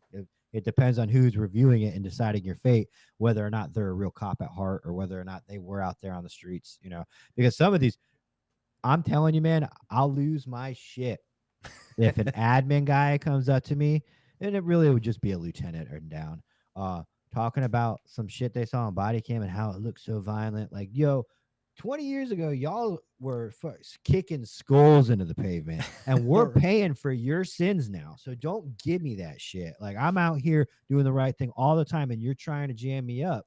But I know what you were doing 20 years ago, and people out here have told me how bad you were 20 years ago. So don't even. Yep. There's mistake of the heart and mistake of the mind. That was the way somebody put it to me before. You either have malicious intent or your heart was in the right place and you just fucked up. And that mistake of the heart we can work with. But mistake of the brain, like when you maliciously went after something, got revenge. I saw a video I posted not too long ago of they got a guy in the back of the car. He had assaulted a cop, but he's cuffed and he's having some sort of, whether he's faking it or not, I couldn't tell you, but having some sort of overheat, exhaustion, incarceritis. Yeah, exactly, jailitis. And then a corporal, I think it was a corporal, comes over and just either kicked him or punched him. It was hard to tell from the angle. Cuffed. And I'm like, no, fuck you. Like, you don't get to do that shit. Like, your opportunity is during the arrest. Like, if he's resisting during the, that's it. But once they're cuffed, the game's over. But too bad, so sad. I know. It's not that I don't get it. Trust me, I get it. But now you got to figure out a way to get your revenge, so to speak, through the justice system. Yeah. It's more of an honor thing. You wouldn't two men. You wouldn't punch a handcuffed guy if you were just two men fighting, right? That's not an honorable thing to do. So, I mean, even the fact that let's look at a position of authority, position of all this, and we take the high road. We're cops. We have to take it. We don't get to play by their rules. We're held to all that away. Standard. You take all that away, you're still punching another handcuffed man. He can't defend himself. Like, that's Yeah, yeah, and I'm not saying play it like the movies, uncuff them and take your shit off and say let's go, but damn, if you're gonna do it right. Yeah. You know, you're gonna get in trouble either way. You might as well at least say, well, I uncuffed him and I took all my stuff off and said I don't have a badge Yeah, on right now. you go out like a G. You know, hey, Yeah, he got yeah. fired, but that was pretty He got dope. fired, but yeah, it was good. You know, he can live with himself. Whatever. Yeah. Dumbass. But I don't condone that, by the way. I'm just saying. I think that, but it is G, and I would love to watch it. Like, full disclosure, I'd love to see. There is a cop that does it. Yeah. Did you ever see that video? That was a couple years ago, and I think he got jammed up pretty hard. That was the first time I ever seen anything. But it was I want to say it was an 18-year-old kid and mom. He was trying to talk to mom, and this kid was just being he ended up doing it. Yeah, he did. He did. I'm like, you watched End of Watch one too many times. Well, but... that dude's just been in the shit too long. You know, you can't work certain if an area you're gonna become a product of your environment. And I've watched cops. I watched their academy photo, and then 4 years later, the person they became, and it's like, damn, dog, you need to get out of the ghetto because you know, right? You're talking different now, and you're cynical. Even their car looks different. So yeah. Hey, all right. I don't want to get too far off track, and I know we've been talking almost 2 hours already, but I want to get into what caused you to start the podcast and things of that, and what the good, the bad, and the future is for the podcast. Yeah, so the podcast kind of started because I got a big ass mouth. I'm a union guy. I believe that cops need to know. We need police in general. It's not. I mean, first responders, yeah, but more police need to stand up for themselves because they will be bulldozed. Admin, politicians, you know, the street cop needs to unify and say, we're not doing this, or at least give a fight because, you know, so the podcast was started, man, I kept trying to remember my mindset back then. It was going to be a hobby, but I knew it was something I really wanted to do for years. The goals are a lot like yours. The goals are to spread awareness on mental health, unify first responders in a way that we can all get together and tackle issues together, promote small businesses run by first responders and veterans, and the last one is to bridge the gap between the community and first responders. That's a big thing because in a real way, not this social media. We went out and passed out backpacks, took some pictures, and left. Here we are, petting puppies. Yeah, this is real. These are cops, and you can get on and listen to these cops talk. You can get on and engage with these cops. And give me 30 seconds. My son's pizza is beeping, and he's not getting it out. All right, let me write that time. All right, brother. So we were discussing the podcast and how you got that all started and why, and you were trying to remember what your mindset was. Yeah, when you first started, or when you were going to start it. I don't think it was to make money. I think it was to have a good time, and you know, like I said, you unify a lot of us. You know, a lot of us have gripes and shit we want to bitch about, but no one ever wants to. Well, we can't talk about that. Yeah, we can. We can absolutely talk about it, as long as you don't. You know, social media policies are very vague. They're very vague at departments. Essentially, if you make them look like shit, they're gonna jam you up. So. You know, I make my own rules to stay off their radar. I don't specifically mention where I work. I don't talk about open cases. I don't use people's names. And the biggest one overall, I don't poke the bear. I leave issues with my department out of my podcast. I'll gripe on the road. I'll gripe at union meetings. I'll gripe at anyone who listen at work. But those typically don't get brought up on my podcast. I don't want my agency going, this fucker with this podcast, man, keeps talking shit. You know, the less they have after me, the better.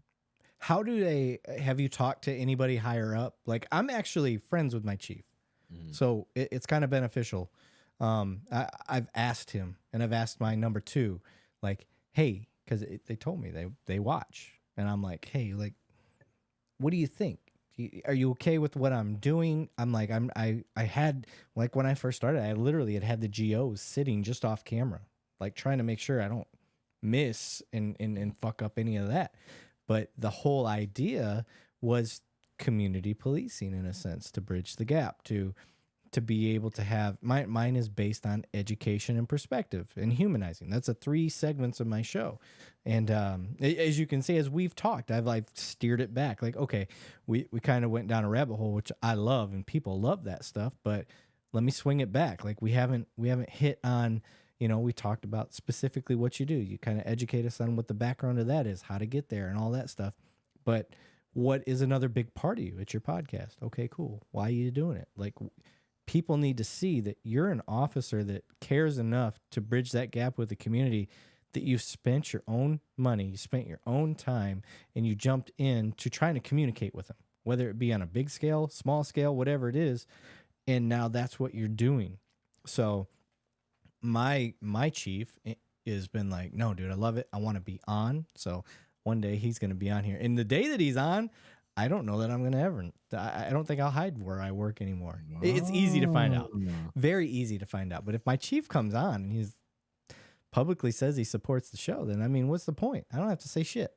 Yeah, I had our union president on, and we talked about, and I thought, hey man, should I go break bread with admin over this podcast and kind of lay out what they expect me to do with it, and what I let them know I'm not going to fly off at the mouth and say something stupid. Let them rest easy, knowing I know what I'm doing.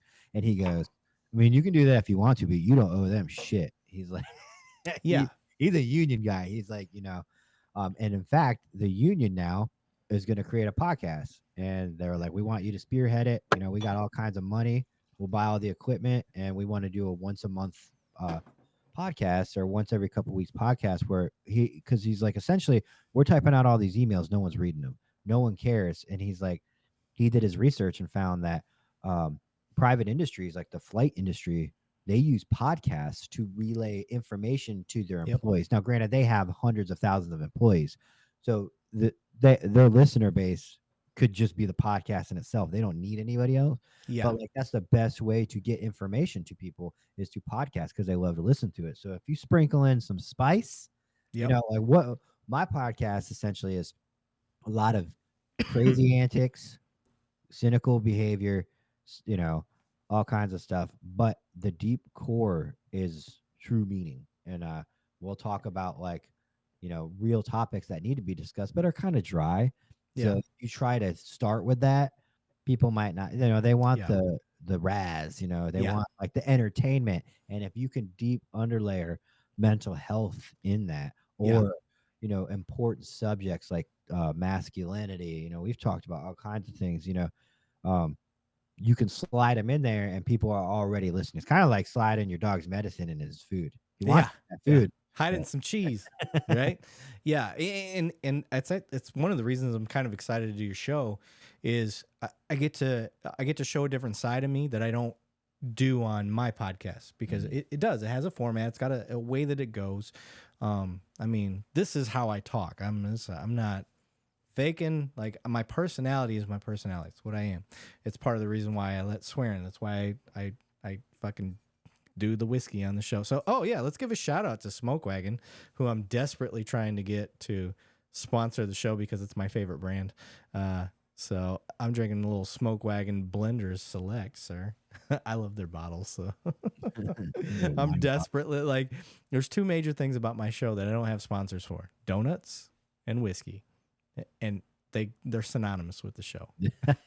So I like to have both on here. But no, I'm excited to do your show. Just one, because you're grittier. You have a gritty side that I have, but it doesn't come out on this, because the grittiness is from you. That's who I need it to come from. I'm just a facilitator, if that makes sense. No, it does. Yeah. So I try to, when I get chances to showcase it, I will.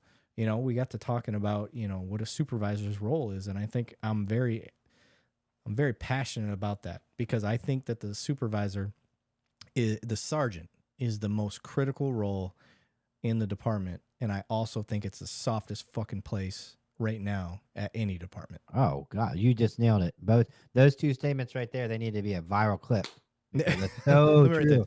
Let me write that time down. That's Yeah, so true. yeah. And that's my It's like, biggest issue right now is you get all these people, they want to be a supervisor, but they just want to ride the coattails of being a supervisor. They don't want to be a supervisor. yeah, it's like taking your backbone and replacing it with jelly. Yeah. You need it. It is your backbone. It's the most essential occupation. It's the most essential job at any agency. And you're putting in fucking yes men and anybody, one of the things I've always said is, and this has been told to me, that's why I say it, but people should be saying, hey man, you should promote rather than you saying, I want to promote.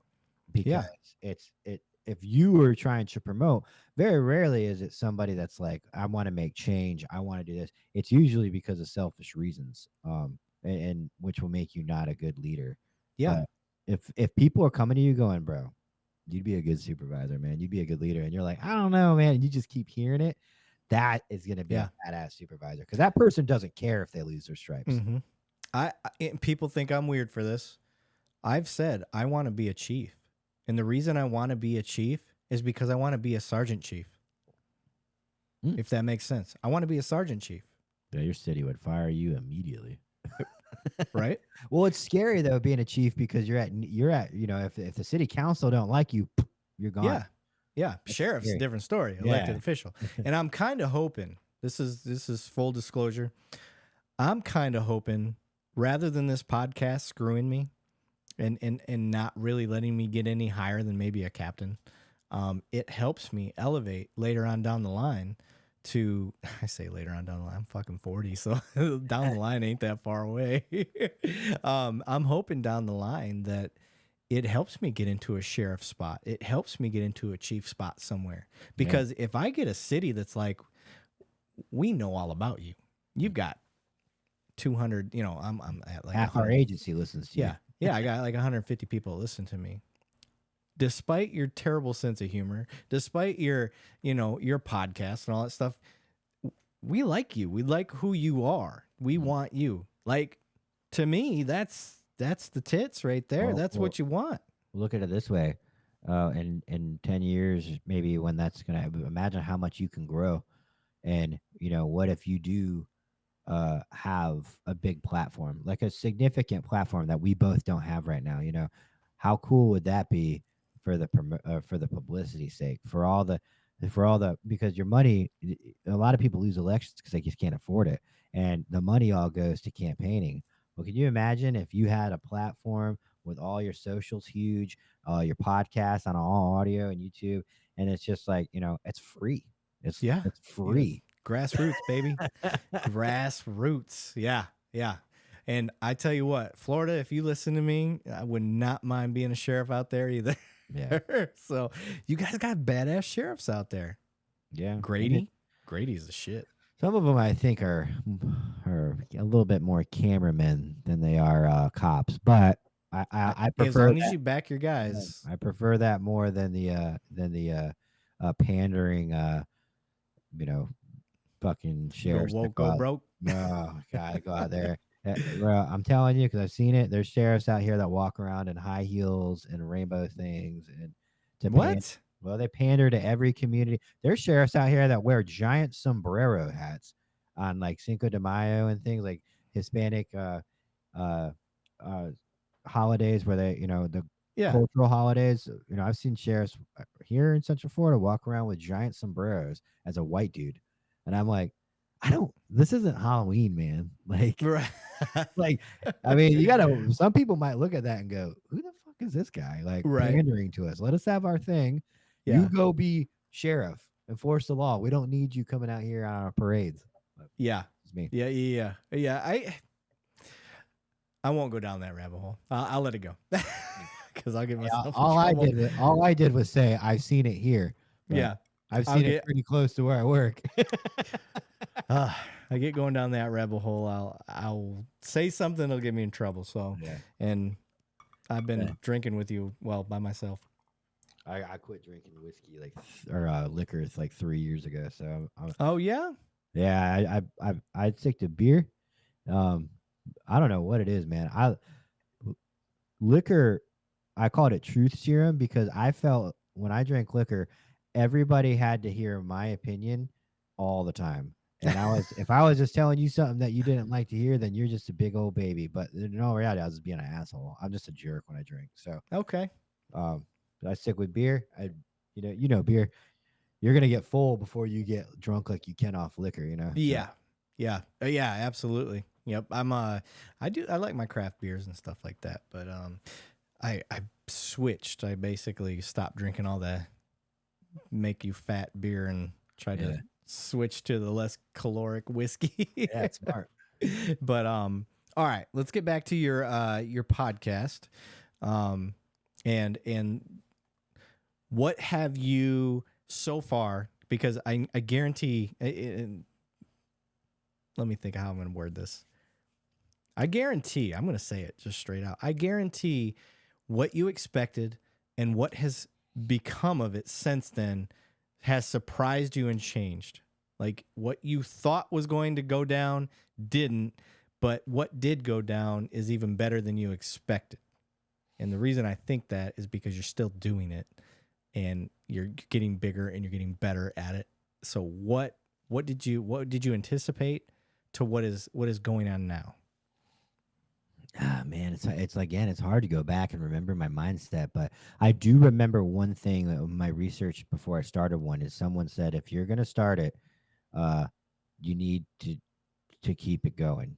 Because they're like the thing I was reading said that a huge majority of podcasts don't make it past episode 7, just because you think, and this is just business 101. I started an apparel line too. A couple years ago, you think everyone's going to be into your stuff.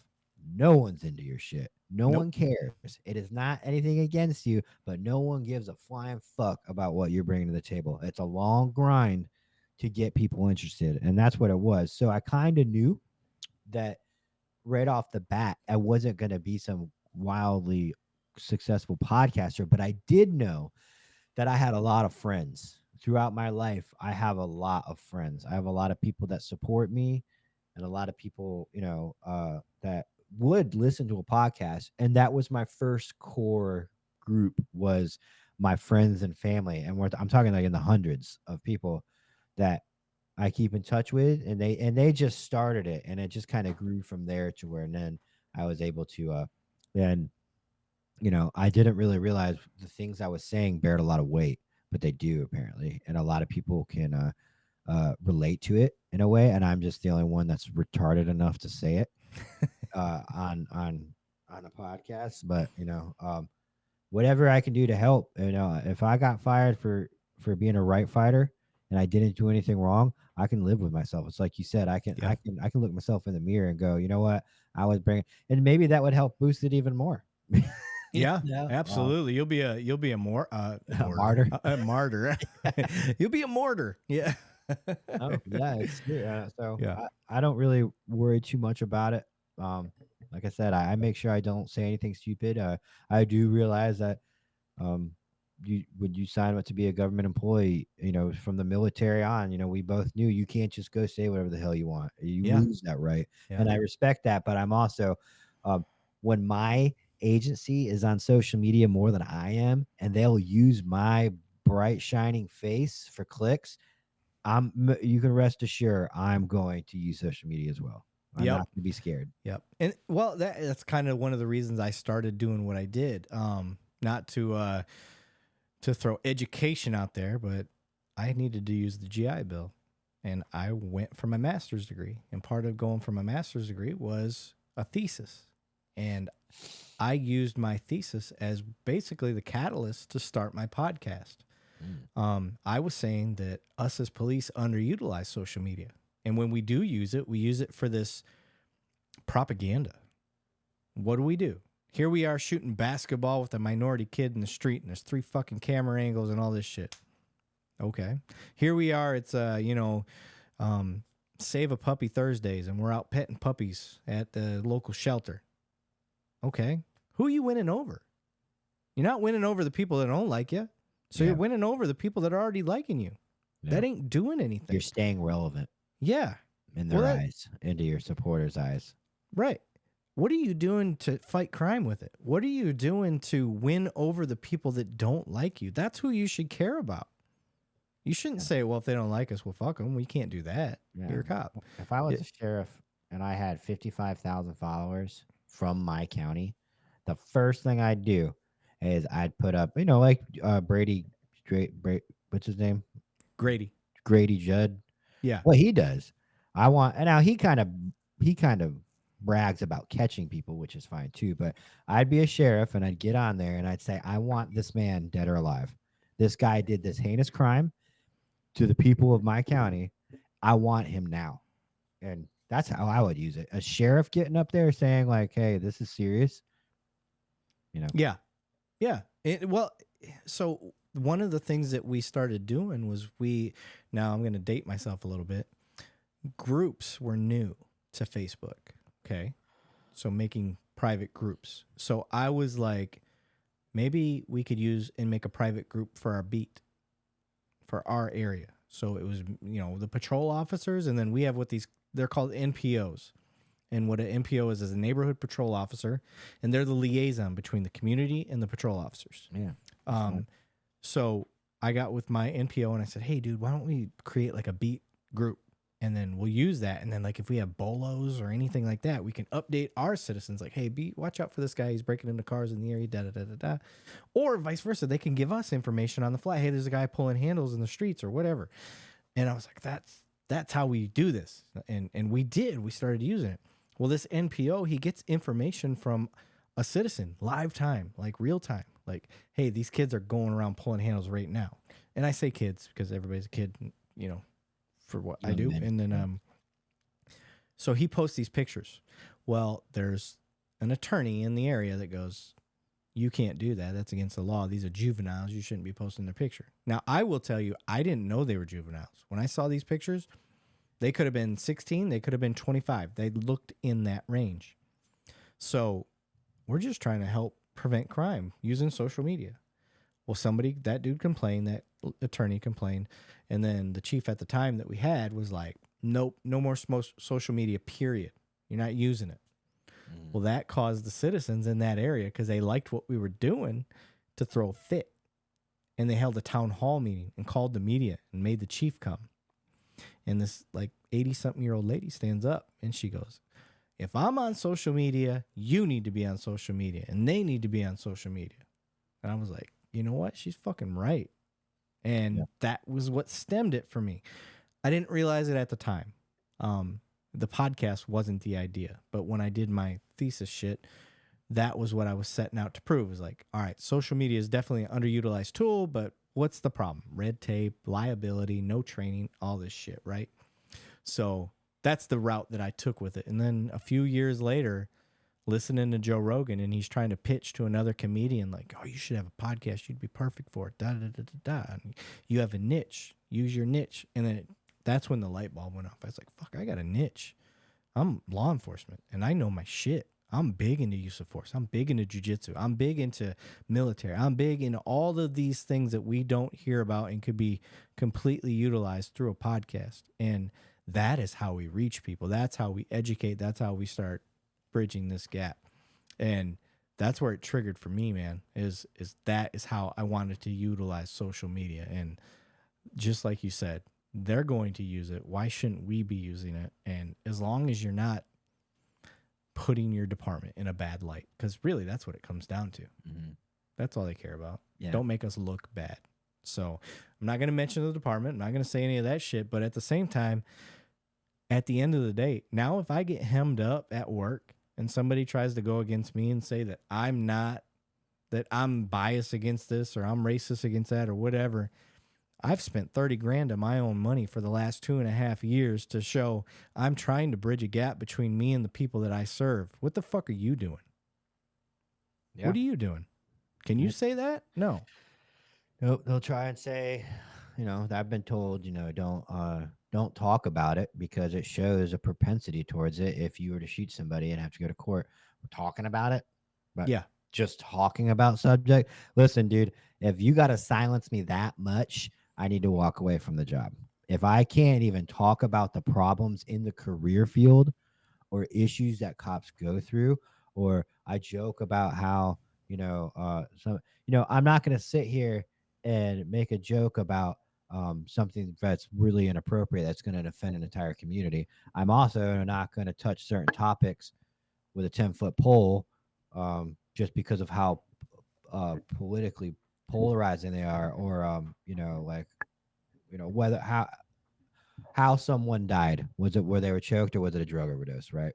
If Yeah. it's that polarizing, you know what? We all have our opinion on it. It's that polarizing to where everybody's been talking about it forever. My little podcast, it's not worth touching that. Right.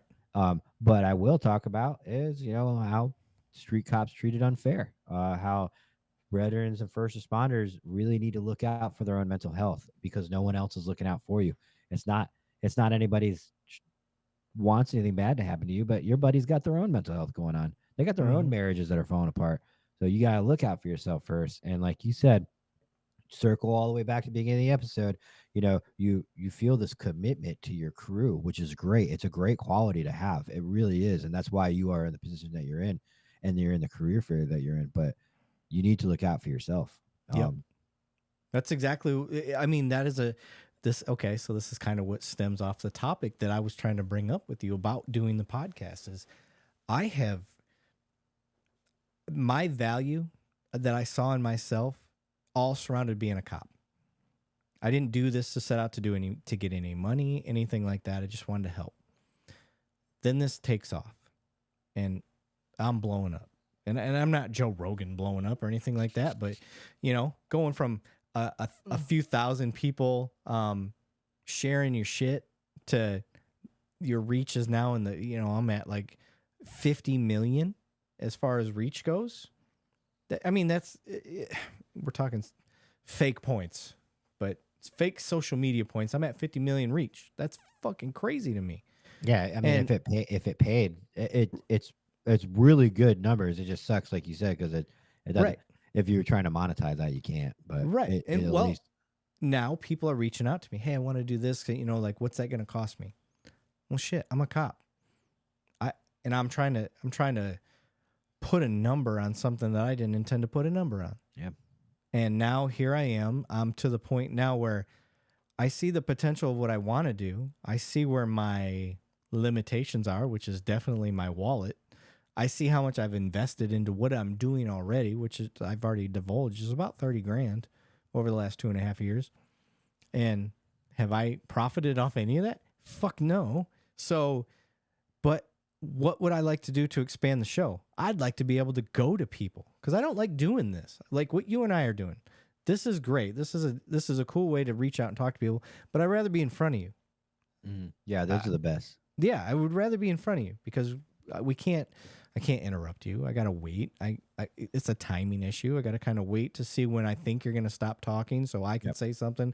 I got to write down on a piece of paper that I keep next to me, like questions that I'm thinking of because I can't stop the flow because then when we talk over each other on the internet, it doesn't sound right. So it's true. I am trying to monetize. I am trying to make money to expand what I do because I'm seeing the value in it. I've had people email me, and this is back to my main point. What did you set out to do versus what are the surprises that happen to you? I've had guys come on here and have legit PTSD moments talking about their shooting. I've had people talk about getting on medication, and then a cop in Washington, the state, reached out to me, and then a cop in Washington, D.C., we're talking across the entire nation, had reached out to me and said, hey, I watched this episode. It helped me realize that it's time for me to get on medication. Or I watched this episode and I showed it in roll call and it helped out. I showed 10 minutes of one of your shows. And I had never anticipated that. My entire point was to help the community understand us. And I was hoping the community would call me and say, hey, this is what you helped me understand. It's not that that hasn't happened. Yeah. But hearing peers call out and say that we've helped, that was huge. And that is one of the biggest surprises I've had. And it's almost like, okay, now the mission's changed because I'm Yes. not going to not going to continue my community bridge mission, but I'm Yeah. also not going to leave my peers and my brethren hanging to dry because it wasn't. You realize like this is what I want, this is what I'm really good at, Yes. clearly. So let's make them together, and then that's kind of how you brand. And it takes time to brand anything. It just takes Yeah. time.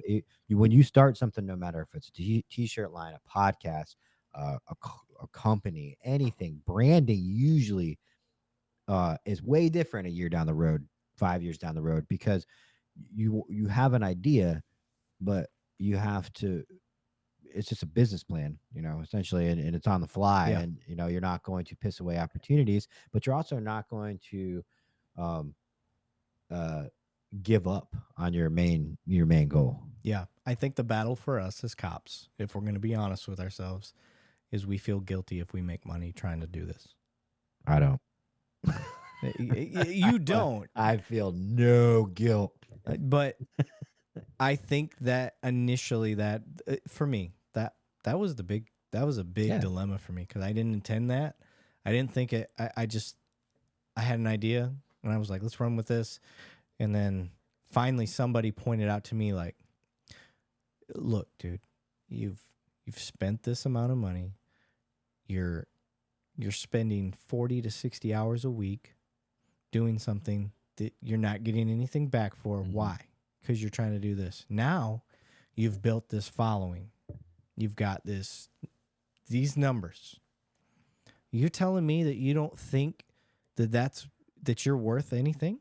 Is that what you're saying? I was like, well, no, I'm not saying that. And he's like, all right. He's like, well, now look, here is what the general market spends for the numbers that you're presenting. He's like, we can say if you had a name like Panasonic, this is the numbers. This is how much you'd be getting for those same numbers. And then if you're somebody that's a small town business that nobody knows about, but you got those numbers, here's those.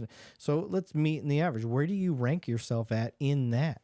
And I was like, oh, fuck, man. I never even thought of it that way. So, it took having some friends outside of the police world to point out to me and help me out, help me Yeah. do that. And so, And as a cop too, you're always when you pick this profession, you do it because you want to have a career of significance. You want to make an impact on people's lives. So if you left police work tomorrow, you can't just have a regular job. It's not the thrill, it's not the excitement, it's a sense of purpose. Now, however, if this blew up and you were able to retire at the good retirement age, or maybe even a little earlier because this is doing so well, you can walk away because now your new sense of purpose is this podcast because you're providing a service essentially. It's just yeah. in it's in the airwaves, Yeah. And you tell me what you think of this. One of the things that I've had been considering is, let's say I do really well monetarily doing this podcast to the point where I could say I could walk away from law enforcement. Do I lose my legitimacy? I don't think so. Because you can't be a cop forever. No one could. True. Really, and the legitimacy thing too is, I mean, look at people that use their background and their reputation for the main selling point of their product or service. Sometimes they were only that thing for a short period of time, and then they kind of dialed it down. Yep. So like I hear it. Yeah. When they talk, I'm like, you're full of shit. Yeah, you ain't been in that. You ain't been No. in the shit in like 10 years, Which is fine. Yes. And I'm okay with, but I am okay with I as long as at one point you were doing it. What, not you in particular, but just anything that anybody ever claims to be. Like, I'm not gonna be a street cop my whole career. I just can't. I can't handle it, So if I'm working at the courthouse in 15 years waiting on my retirement and I'm still podcasting and I'm known as the street cop, everybody else can get over it, is the way I look at it. But, I'm just kidding. I'm not going to go to the courthouse. Being cynical. Yeah. It's, we'll do this on your podcast, but one of the things I have noticed is some of these people, and not to throw shade on people out there trying to hustle and do podcasting and because you enjoy it and all that stuff, but you're throwing out a persona that guys like me that's been in the street, like I was patrol 10 years, finally switched over to be an academy instructor, but then went right back into being, what I do now, what I like to call a meat eater. I hear the way you talk. I don't know that you ever really did anything in the street. And you're portraying like you're out there. And that's a problem for me. That's Adam from Police Post. What? What? Oh man, my bad. Who's Adam? Adam from Police Post? I don't know who that is. Yeah, he's a guy. Police Post is an Instagram page with 500,000 followers. They like to comment on every single hot call, like shooting, and give what they would have done better. The Monday morning quarterback. They essentially shit on the cop who is in a situation that no person will ever be in their life. This cop never thought, and I'm talking to every cop that's in an active shooter scenario. No cop ever, dude, that's never going to happen to me until it does. And you're judged on your actions. And none of these cops did anything cowardice. None of these cops did anything wrong. But you got these guys out here that sell services that go, what's Monday morning quarterback? This cop that just saved lives for being out of breath when he was sprinting, 500 yards or 1,000 yards in 40 pounds worth of gear in an outdoor mall to get to this guy because he has to listen for the shots. Oh, I know exactly what call you're talking about. I was like, man, my boy is going. He's doing what he can. Good for him. And those guys at Police Post had the nutsack to sit there and start like giving this guy shit about being overweight or out of shape or something like that. And fuck them. Yeah. So, turns out, somebody got so sick of this guy's shit that they did a background check on where he came from. Oh, beautiful. He was a fish and wildlife agriculture cop for 7 years. No offense. Well, I'm just saying what he talks. It's like you said, if that's your thing, don't come out here and own a company that's survival, active shooter, BJJ, shooter company. Yeah. And don't talk shit. Because also he jumps on my comment sections and started, demeaning me. And I'm like, really? Who is this guy? Oh yeah, I saved screenshots.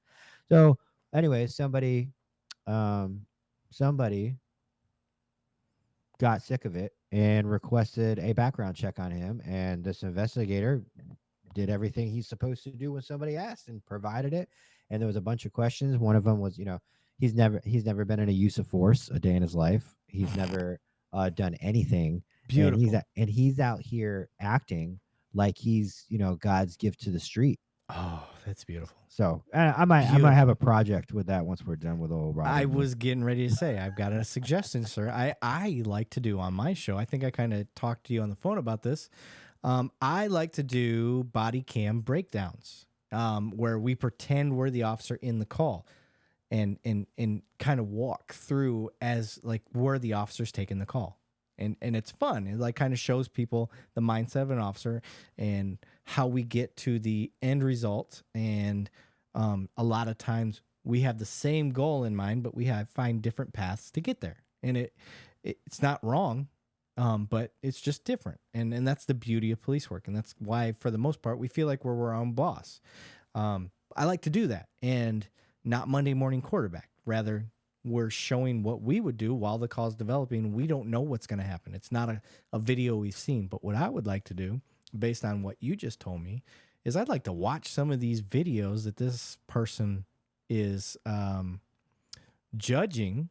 And before I know anything about what this guy has said, we'll sit down and we'll discuss the video. Okay, this is what I see. This is what I would do. And then we hear what he says. Mm-hmm. And then we critique based on people that do the job and do it, what I would consider normally. Because I love my fish and wildlife. Don't get me wrong. Y'all do out there doing a mission that needs to be done. I grew up in Michigan. Hunting and fishing is like you go through hunter safety course at school. Yeah, like that's a thing in Michigan. Yeah, let's set it up because I've got a plethora of people that would gladly provide me with anything I need. Hell yeah. And we'll do that shit live. That'll be fun. Yeah, let's do it. Yeah. Yeah. You can drink your sissy beer. I'll drink whiskey like a man. And, you know, we'll do it that we'll do it that way. Let's do it. But you got anything else that we haven't brought up yet? So we're about 2.5 hours in. So 2 minutes. Just give me 2 minutes. My son can't cut his own pizza, apparently. Oh, that's all right. Just tell him to fold it up like a big ass taco. Take what he can. I got it. Sorry. It's like the fourth time. No worries. Would you ask anything I wanted to plug? Yeah, and well, just is there anything that we haven't hit that you wanted to get across? No, man. This is probably the longest podcast I've ever done, to be honest with you. No. Not That's what most people tell me. Well, actually, my last podcast on my own podcast was about 228. Yeah. So, yeah. Yeah. Well, this is what I it's organic. Some of my podcasts are an hour and a half. Some of them are 3. I don't go past 3. That's my new rule. I don't go past 3. But if it's a good conversation, it doesn't fucking matter. Yeah, because you don't want to stop it too early. Flow, especially if it flow is what keeps the listener listening. You are providing. It is a business. You can't just put out a crappy product. Right. So, if the conversation flows, it is what it is, and And I think it goes to more of the validity of the type of police officers that we are. That we, like I said, we're meat eaters. We hunt people for a living, and we go after criminals. We're not ashamed to say that we aren't. I'm not out there to just handle calls. I'm out there to prevent and catch bad guys. Like, that is what I'm out there to do. My role has changed, and it is changing, but it's not going to stop me from helping my guys do that.